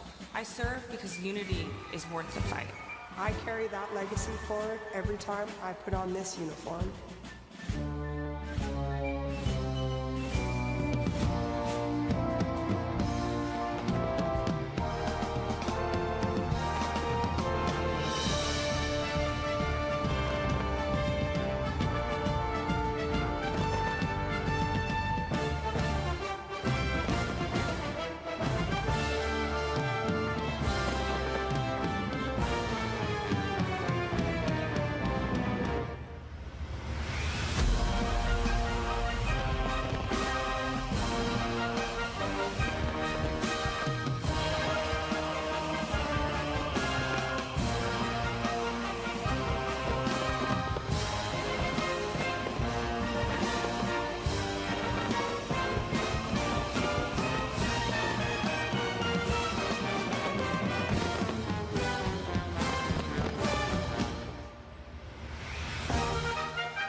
Both of my grandfathers served in the Second World War.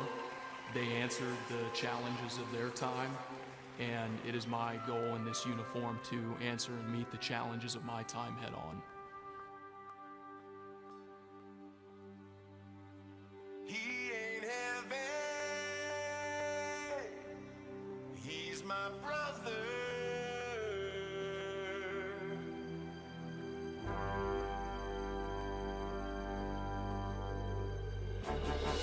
Duty, honor, country. Those three hallowed words reverently dictate what you ought to be, what you can be, what you will be. The heads are up, the chests are out, the arms are swinging, a cadence count. Sound off. 1, 2. Sound off. Take 4. Bring on down. 1, 2, 3,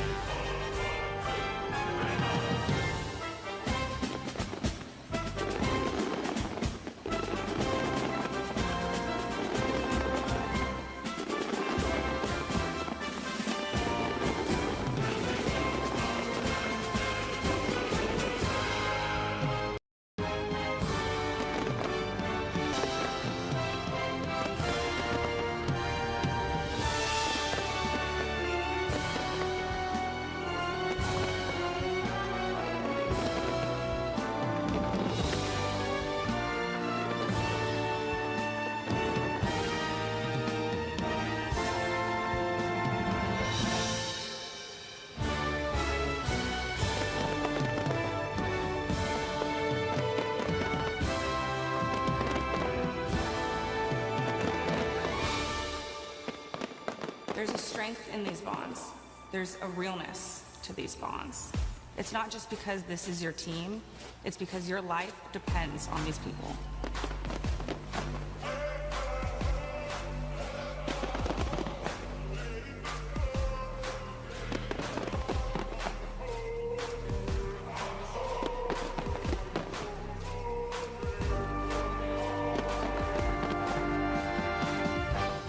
I am an American soldier. I'm a warrior and a member of the team. I serve the people of the United States and live the Army values. I will never accept defeat. I will never quit. Trained and proficient in my warrior task and drill. I am an expert and I am a professional. Enemies of the United States of America in close combat. I am a guardian of freedom and the American way of life. I am an American soldier. I am an American soldier. I am an American soldier. So on we go. His welfare is my concern. No burden is he to bear. We'll get there. For I know he will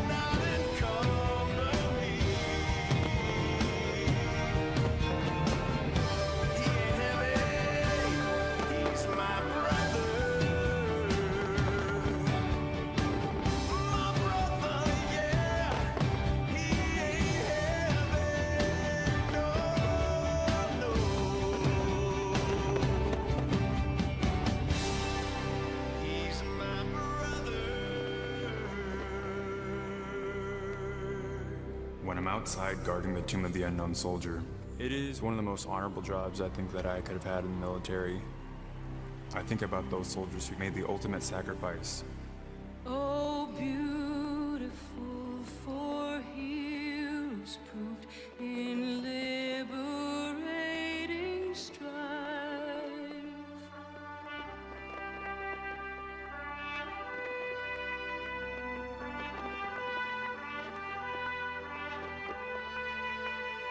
Who more than self their country loved, and mercy more than life.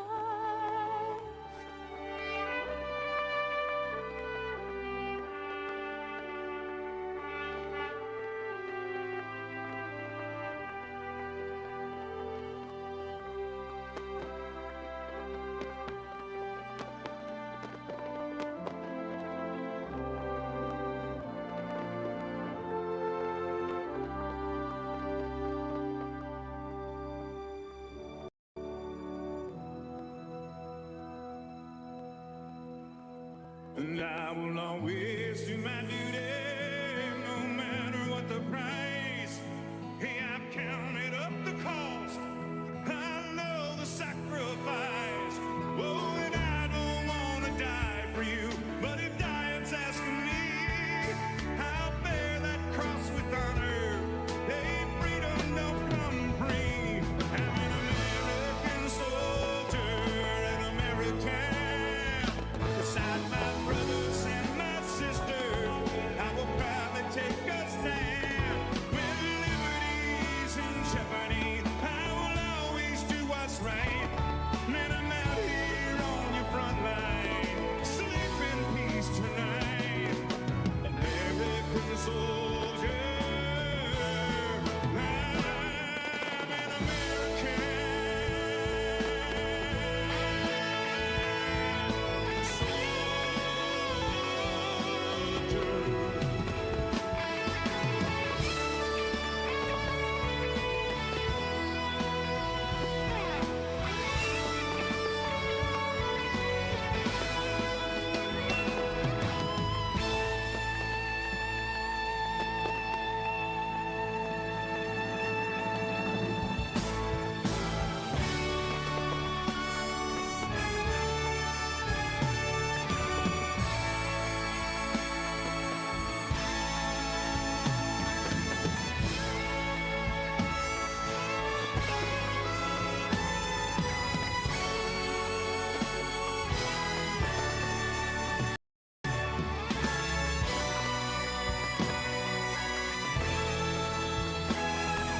It was a humbling experience putting on this uniform.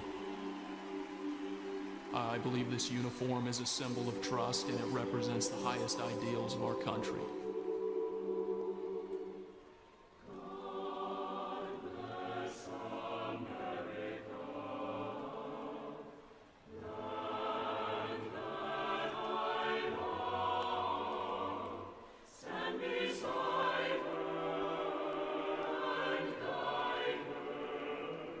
Through the night with a light from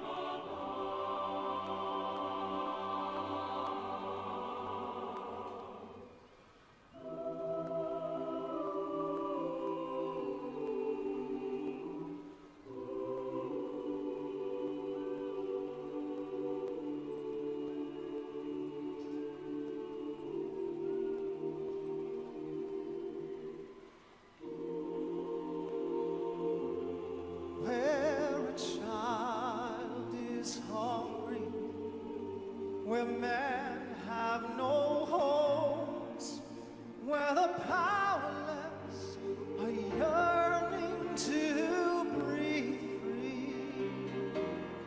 May we fight for justice till there's justice for all, and become what God meant us to be. I pledge my allegiance to the grand old flag and the promise of hope from sea to sea.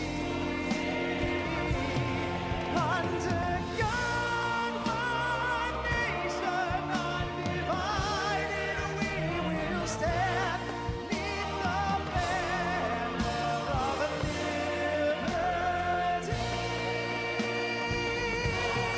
Under God, one nation undivided, we will stand 'neath the banner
Thank you for joining us on this historic occasion.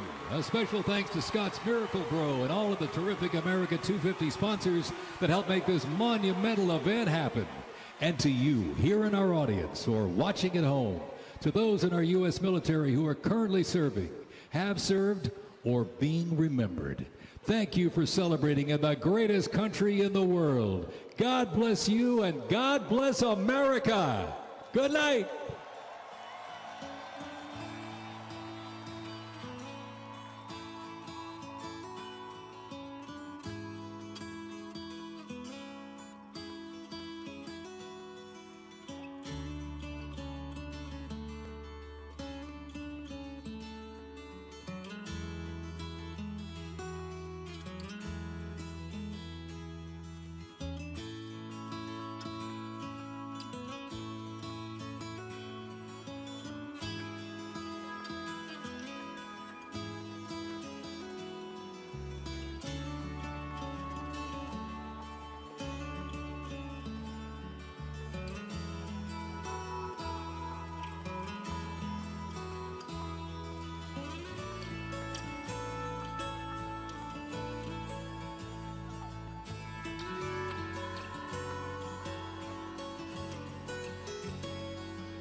Then we get to the Second World War.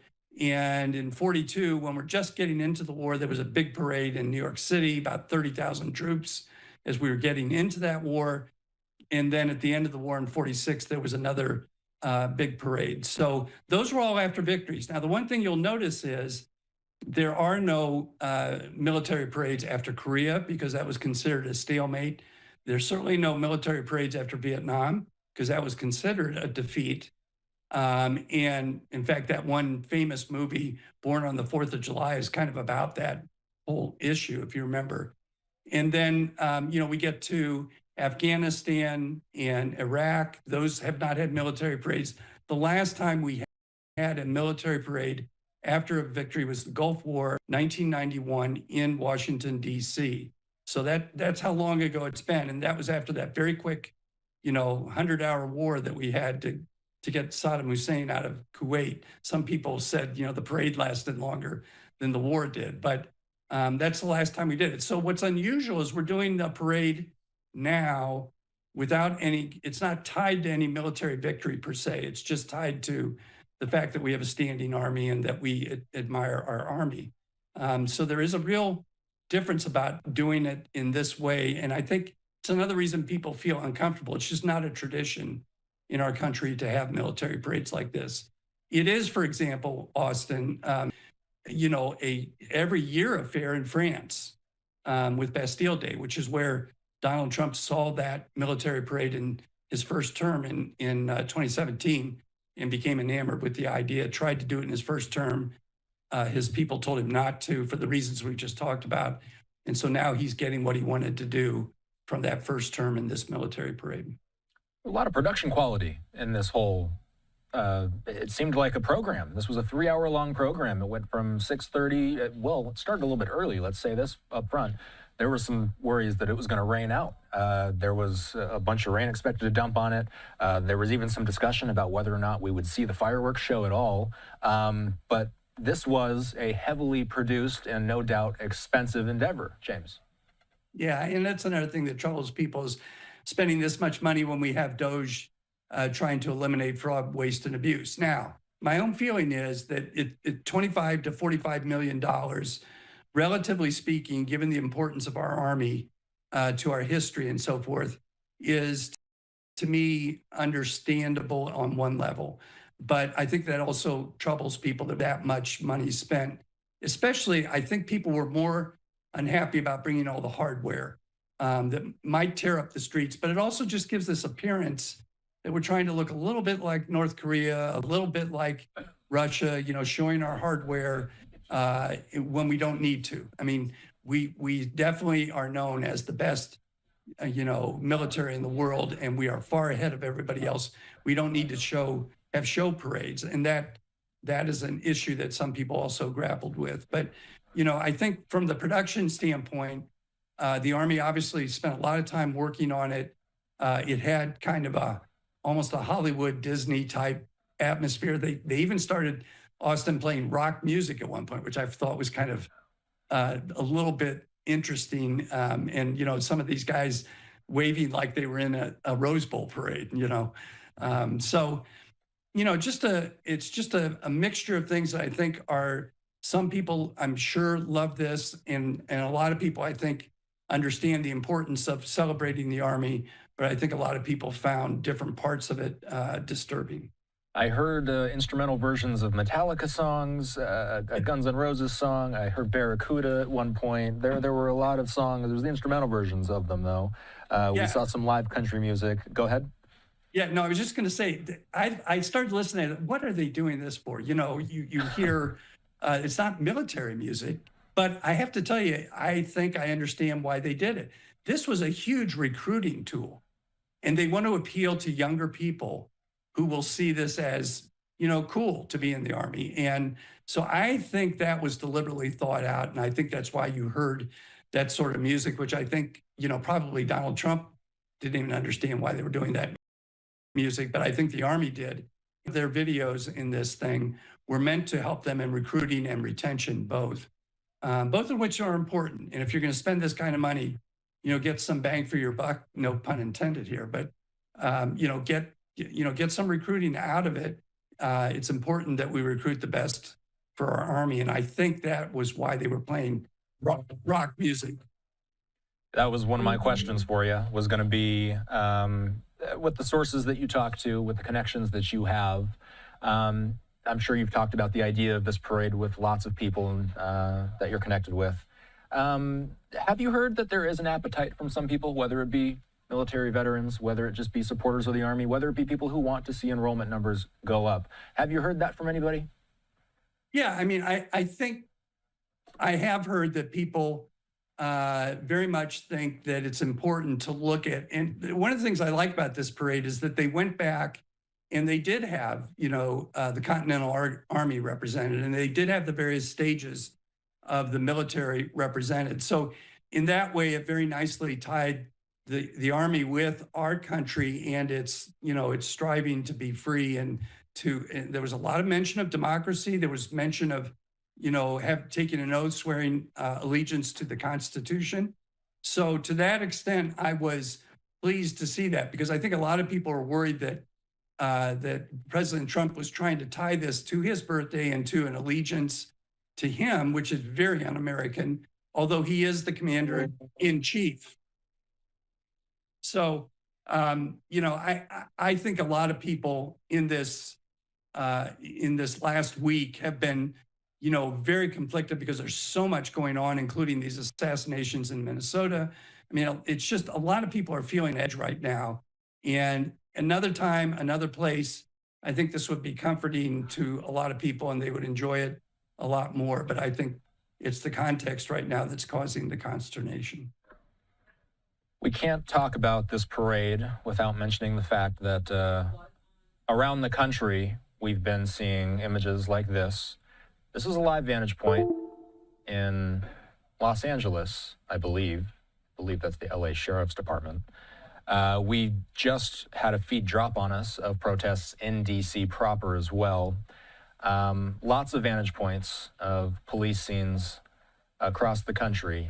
James, when we talk about the last week or so, we've been seeing lots of anti-Trump protests. We've been seeing lots of anti-ICE protests. Today, there was a nationwide movement, if you will, called the No Kings movement. This was a idea centered around the idea of repudiating the Trump administration. What's your reaction to some of the people that have been mobilized in basically every major metro around the country, it seems? My own thought is that there's a very grassroots element to this. In every movement like this, there are going to be agitators and provocateurs and people who have their own agendas. For example, people floating the Palestinian flag, and to some extent, people don't even like to see people floating the Mexican flag, which is a little more understandable. But I think those outside of those people who are agitating in a certain way, what I see in these numbers is a very big grassroots element that says, don't just take people off the streets and have them due process. That's very un-American. And don't send the military to quash protests that are essentially peaceful. Now, obviously, everybody wants to have secure borders. Everybody wants to, deal with the situation of illegal immigrants.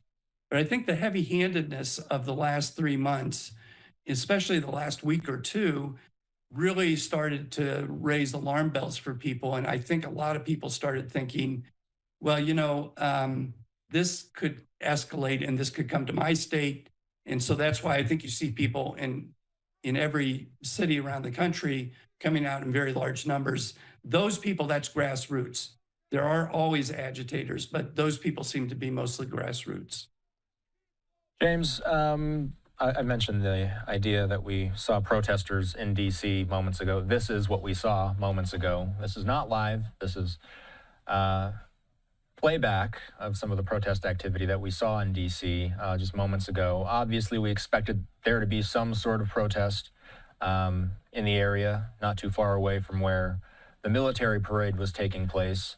So this is D.C., and then let's go to Los Angeles. So we've got images of protests on both coasts.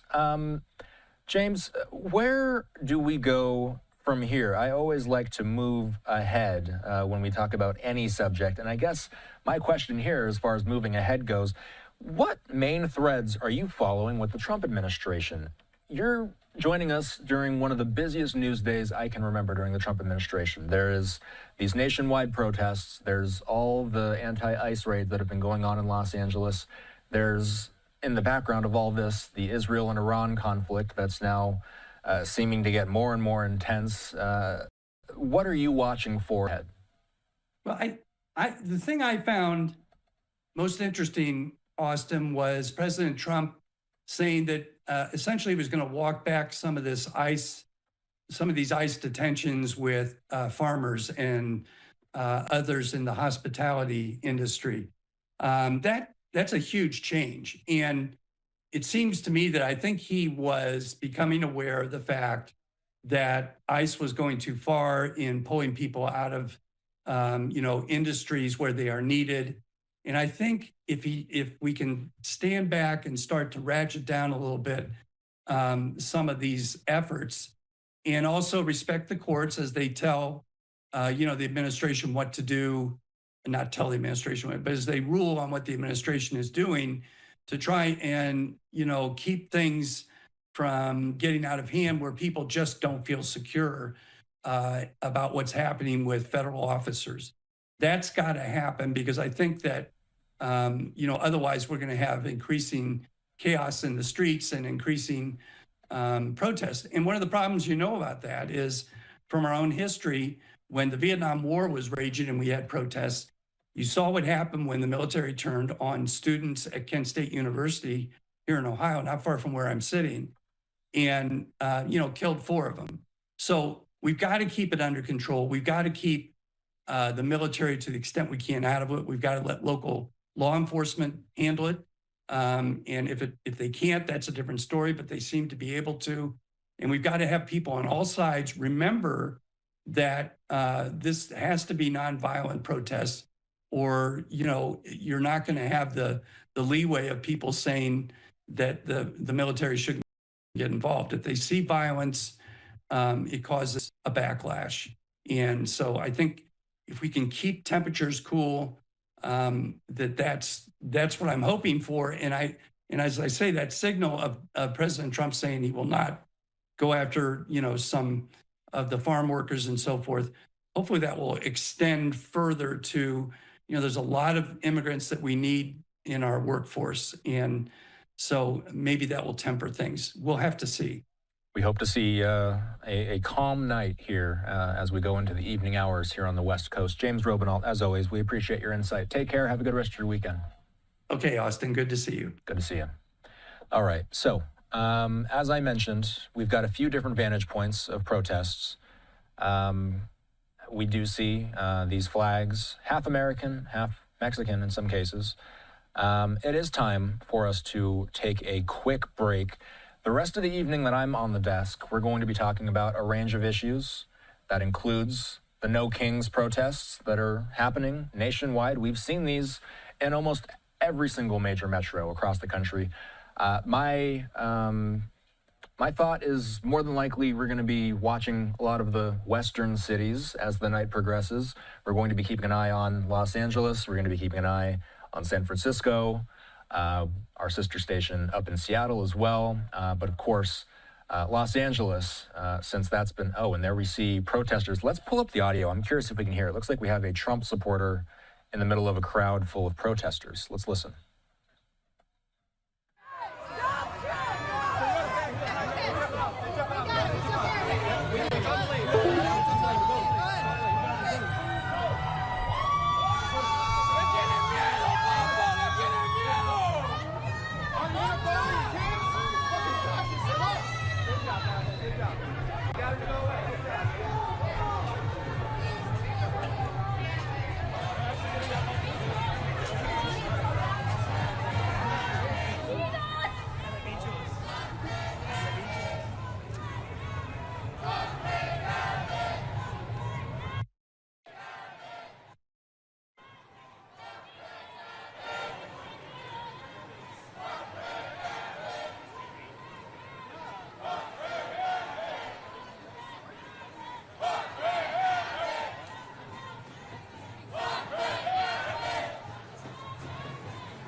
So we continue to monitor protest scenes from around the country, including this scene, what appears to me to be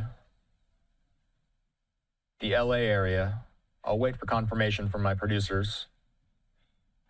It is, yes, this is Los Angeles. We just saw some smoke emitting, perhaps a smoke grenade. Let's listen in here. Yes, we see those less than lethals being shown by law enforcement. Let's listen into this. There's actually no audio coming through on this one. So what I'm going to do, oh yes, we do have audio. Let's listen in. Here on Live Now from Fox, what we do is we work with live raw feeds whenever there is activity like this going on. We're going to let you listen in and see what the cameras on the ground are seeing. Let's watch.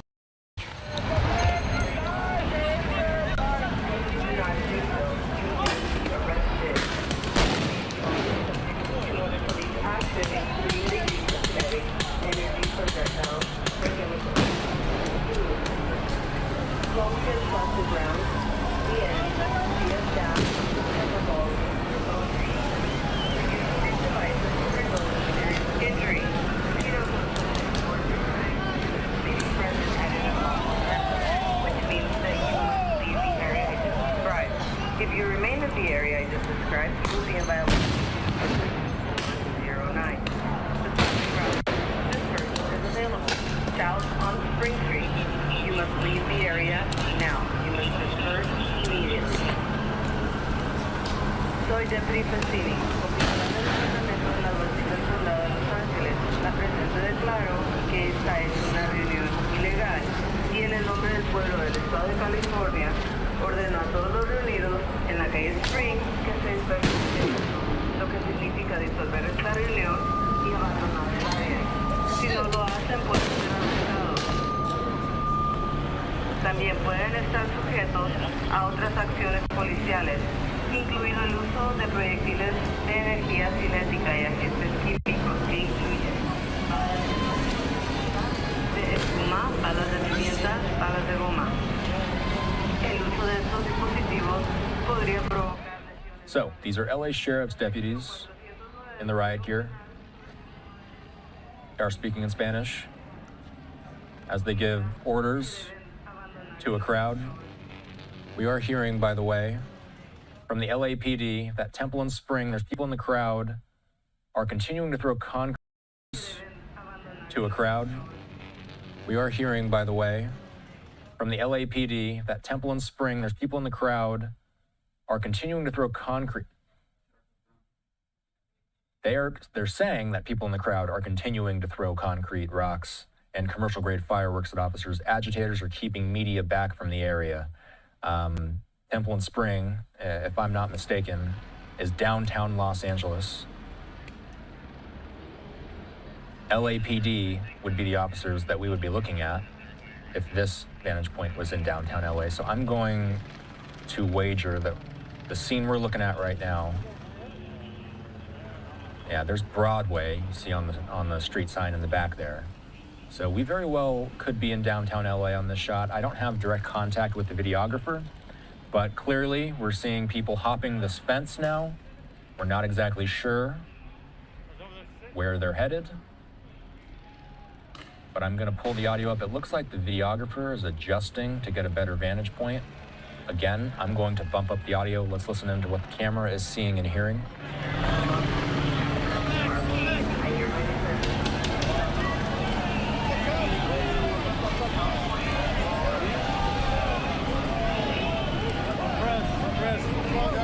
Let's go.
So we've been listening into the protest activity. You see the LAPD chopper above head. We've got two different vantage points of protest activity in Los Angeles. I'm going to stick with this one for now because we see people seeming to rush over somewhere, and we saw people hopping a fence as well. We're not exactly sure what's going on. All we know is we see what we have seen for much of the week, which is a good amount of people taking to the streets, holding Mexican flags in some cases.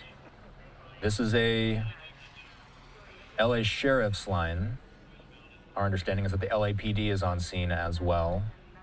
I have not, from this vantage point, seen any federal officers, Border Patrol police. Let's listen in.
Can y'all do us a big, really fucking big favor?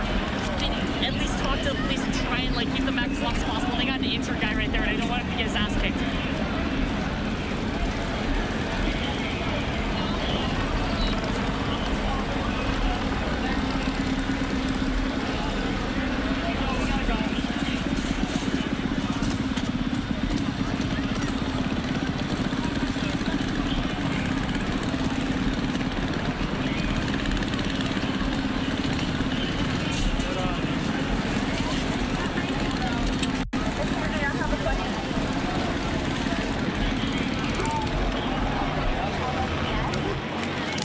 Okay, we see one person appearing to be a little hobbled, having difficulty walking.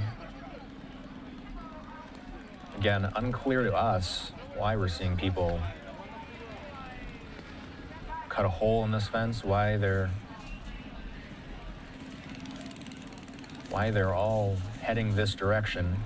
If you're curious, if you haven't been watching these protests all week and you're curious why they're wearing masks and headgear and eye gear, it's because less than lethal rounds have become a mainstay at these protests. We see the tear gas, in some cases rubber bullets, flashbangs.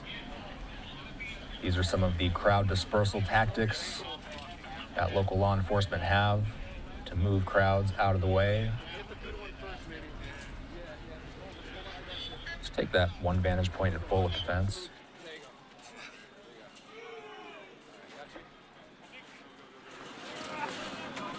So this was a group of protesters who were just pushed back by a line of sheriff's deputies in riot gear.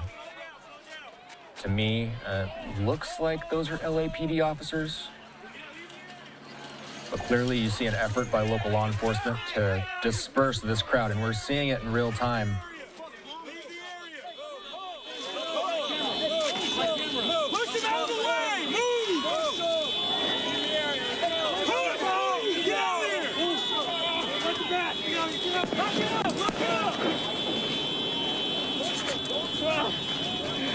That's some big shit some big shit. For real. Y'all think you're doing a good job right now? On some big shit right now. On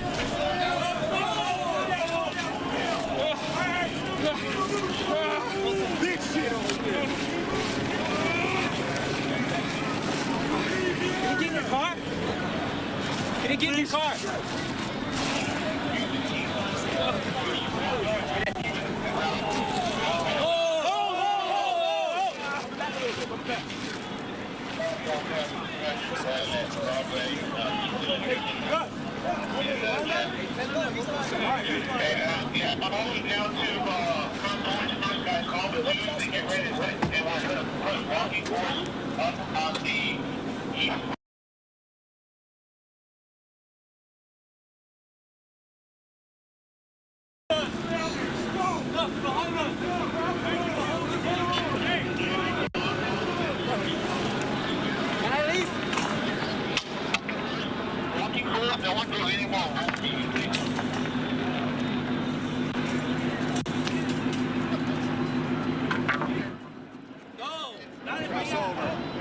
Police disposing of a flag after they speared one of the protesters, helping another protester get into a vehicle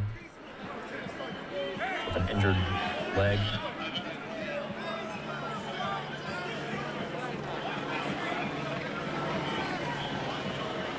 So the law enforcement skirmish line appears to be pushing the protesters back to this area that we're looking at right now.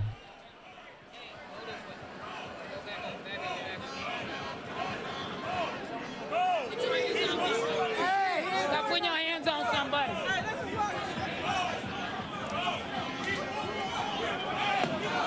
We were watching LA so closely last weekend and in the earlier part of this week as protests broke out. In some cases, we saw people hurling rocks at officers last weekend. Eventually led to a curfew being called in downtown LA in the middle part of this week.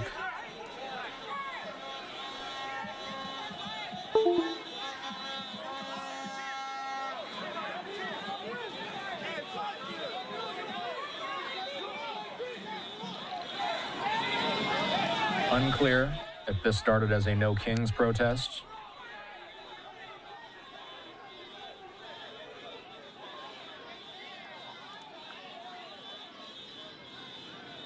But we do know that No Kings protests were taking place in every country around, pretty much every major metro around the country. Things appearing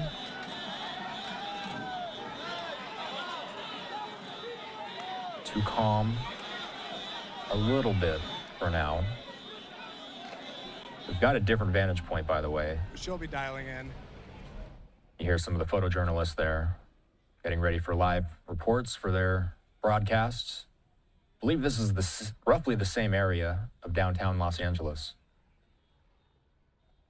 Just past 6:30 Pacific time.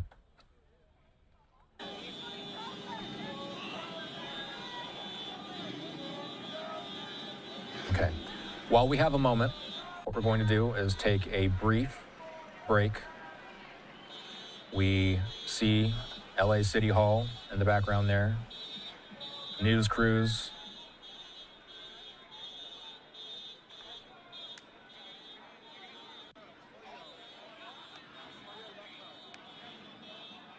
Things appearing to calm for the moment.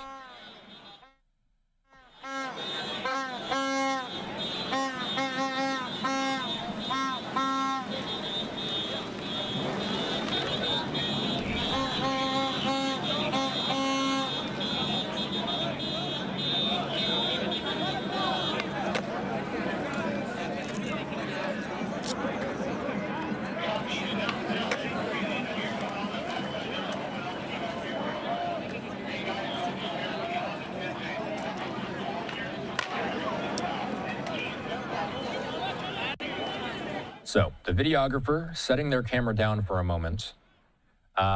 We are going to keep an eye on the protests. In a moment here, you will see a QR code appear on your screen. If you want to continue watching some of the live sites, some of the live really just anything that the cameramen down there are grabbing.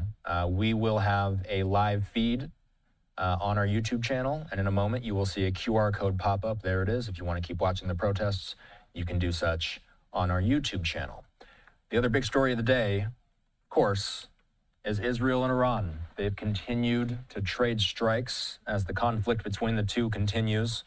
We have been checking in with analysts and experts almost nonstop since we saw Israel and Iran. First, it was Israel striking Iran, targeting nuclear facilities, ballistic missile facilities, high-profile military targets, as well as high-profile scientists as well. You're looking at a live vantage point of Tel Aviv right now. The time is 4:39 in the morning, Israel Standard Time. We do have Mark Dubowitz standing by. He's the CEO of the Foundation for the Defense of Democracies. Mark is here with me. And Mark, as always, we appreciate your time. There is so much going on around the world. We were just watching the protests. We had to get an update in on Israel and Iran. For folks that have been watching the military parade and now the protests, they've been watching that for the past 3 or 4 hours. Maybe they haven't heard any updates on the Middle East. What have people missed in the overnight hours, let's call it, Israel Standard Time? What's been happening? So, Austin, it's another heavy day of fighting between Israel and the Islamic Republic of Iran. The Israelis have gone in and have taken out additional sites, major sites, nuclear-related sites, going after key commanders in the Islamic Revolutionary Guards, and are really doing everything they can to permanently disable the regime's ability to build nuclear weapons.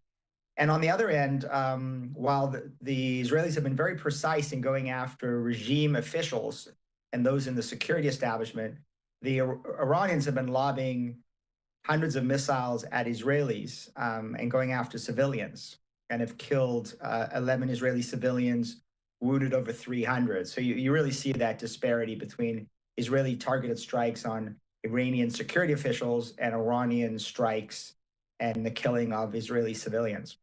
The video that's on our screen right now is video of damage inside Israel. We know that the Iron Dome protects from lots of airborne threats, but it's not perfect.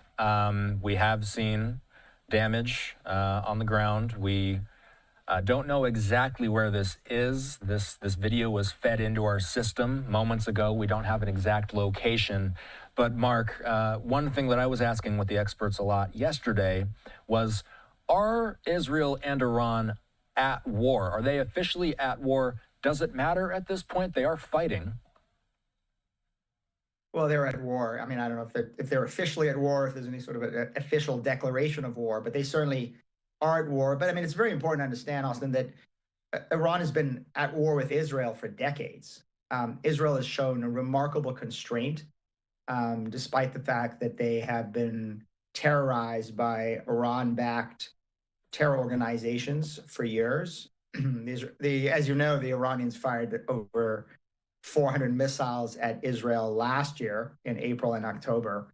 And I think the Israelis have shown this remarkable restraint, but that all ended after the Iranian-backed Hamas invaded Israel, killed 1,200 Israelis, murdered, tortured, raped, and took hostages, Israeli and Americans hostages, 450 of them. And the Israelis said, that's it. We've shown too much restraint, and now it's time to fight back. And they are fighting back, and hopefully with some success in really demolishing Iran's capabilities, their nuclear weapons capabilities, their missile capabilities, and their terror proxies. Is this what this has all been building up to for years, decades? Yeah, for decades. And the Israelis have named this Operation Rising Lion, which is an interesting choice. I mean, I think there's two real interpretations of that. The first is, at some point, I mean, the most dangerous animal in the animal kingdom is the lioness protecting her cubs. And I think in some respects, this is Israel rising up to really protect its citizens from decades of attacks by the Islamic Republic of Iran. The second interpretation, which I think is equally interesting, is that Rising Lion, the lion and the sun, are the symbols of the flag of the pre-Islamic Republic Iran, when Iran was not being dominated by the mullahs, the clerics, and the Revolutionary Guards after the Islamist Revolution of 1979. So in some respects, this is a nod to the hope that with these strikes against this security establishment, this apparatus of internal repression, that the Iranian people will be able to come back to the streets as they've been on the streets since 2009 and really take back their flag and take back their country. Are there any signs that this is going to end anytime soon, the back and forth between Iran and Israel, or does it seem like we're still very much in the middle of this? Well, I think the back and forth, will probably not end, because as long as the Islamic Republic of Iran remains in power and dedicated to the destruction of Israel and to the building of nuclear weapons to advance that goal, then clearly the Israelis are not going to be able to allow this to continue. It could end in the sense, in the short term, if the Supreme Leader of Iran, Ali Khamenei, makes the decision to return back to the negotiating table and to negotiate a deal with President Trump that fully dismantles his nuclear weapons program. There were, 5 rounds of negotiations, but the Iranians were refusing every offer by President Trump to come to some kind of an agreement. Now, this may be their only option, really, is to return to the negotiating table. If not, they're going to continue to get pounded by the Israeli Air Force, continue to be infiltrated by Mossad, and suffer severe damage. They also run the risk that the President of the United States may decide to join the Israelis and use U.S. military force to permanently, once and for all, destroy Iran's nuclear weapons program. Is the Supreme Leader himself a target? The Israelis have made it very clear he is a target. And I think they're holding that in abeyance for now. And I'm warning the Supreme Leader that if he continues firing hundreds and hundreds of ballistic missiles targeting Israeli civilians, then they will go up that escalation ladder. They'll not only hit nuclear sites and military and security, but they'll go after economic targets and ultimately the Supreme Leader, who the Israelis could target and kill at will. Is there any sort of catalyst that gets the U.S. more involved in this? Well, I think there are a couple. I mean, the first is that there's despite the really incredible operation that Israel has run that has surprised many analysts, there is a nuclear facility called Fordo, which is buried under a mountain hundreds of feet deep and contains Iran's enrichment facilities where they've been spinning centrifuges and enriching uranium. It's not clear that the Israelis are going to be able to take that site out on their own. They lack the 30,000-pound massive ordnance penetrators that the U.S. Air Force has. They lack the B-2 strategic bombers that you need in order to carry and drop that ordnance. And so that's where the United States could play a role after the Israelis have cleared and destroyed all the air defenses, created a free pathway to the Fordo facility, taken out, many of these other key nodes of the Iranian nuclear, military, and security infrastructure. That could be the opportunity for President Trump to come in and really end the program. And for him, it would be a great success. And his legacy would be the president that finally ended Iran's nuclear weapons pursuits. So a regime shift has been said to be one of the main, and let's talk about what a regime shift means in Iran. There's a lot of people that don't follow this conflict day to day like you and I do, but let's talk about the complex dynamics of the regime in Iran, and tell me a little bit about the general public of Iran too. Yeah, I mean, 80% of Iranians despise this regime. They've been on the streets since 2009, millions of them yelling death to the dictator, asking American presidents, are you with us or with the dictator? Unfortunately, Presidents Biden and Obama in particular engaged with the dictator, wrote letters to the dictator in order to negotiate. Now, President Trump has done the same thing early in his term, but it's also very clear that President Trump was prepared to provide Israel with the support that it needed, the defensive support and helping protect Israel against missile attacks, but also very close coordination between U.S. Central Command, and the Israeli Defense Forces. And I think President Trump appreciated that there was going to be no deal with Iran that would peacefully end this unless there was a credible threat of military force. But I think also all administrations in the U.S. have missed this opportunity to really provide maximum support to the Iranian people. Now, I mentioned they were on the streets in 2009, millions of them. They were also back on the streets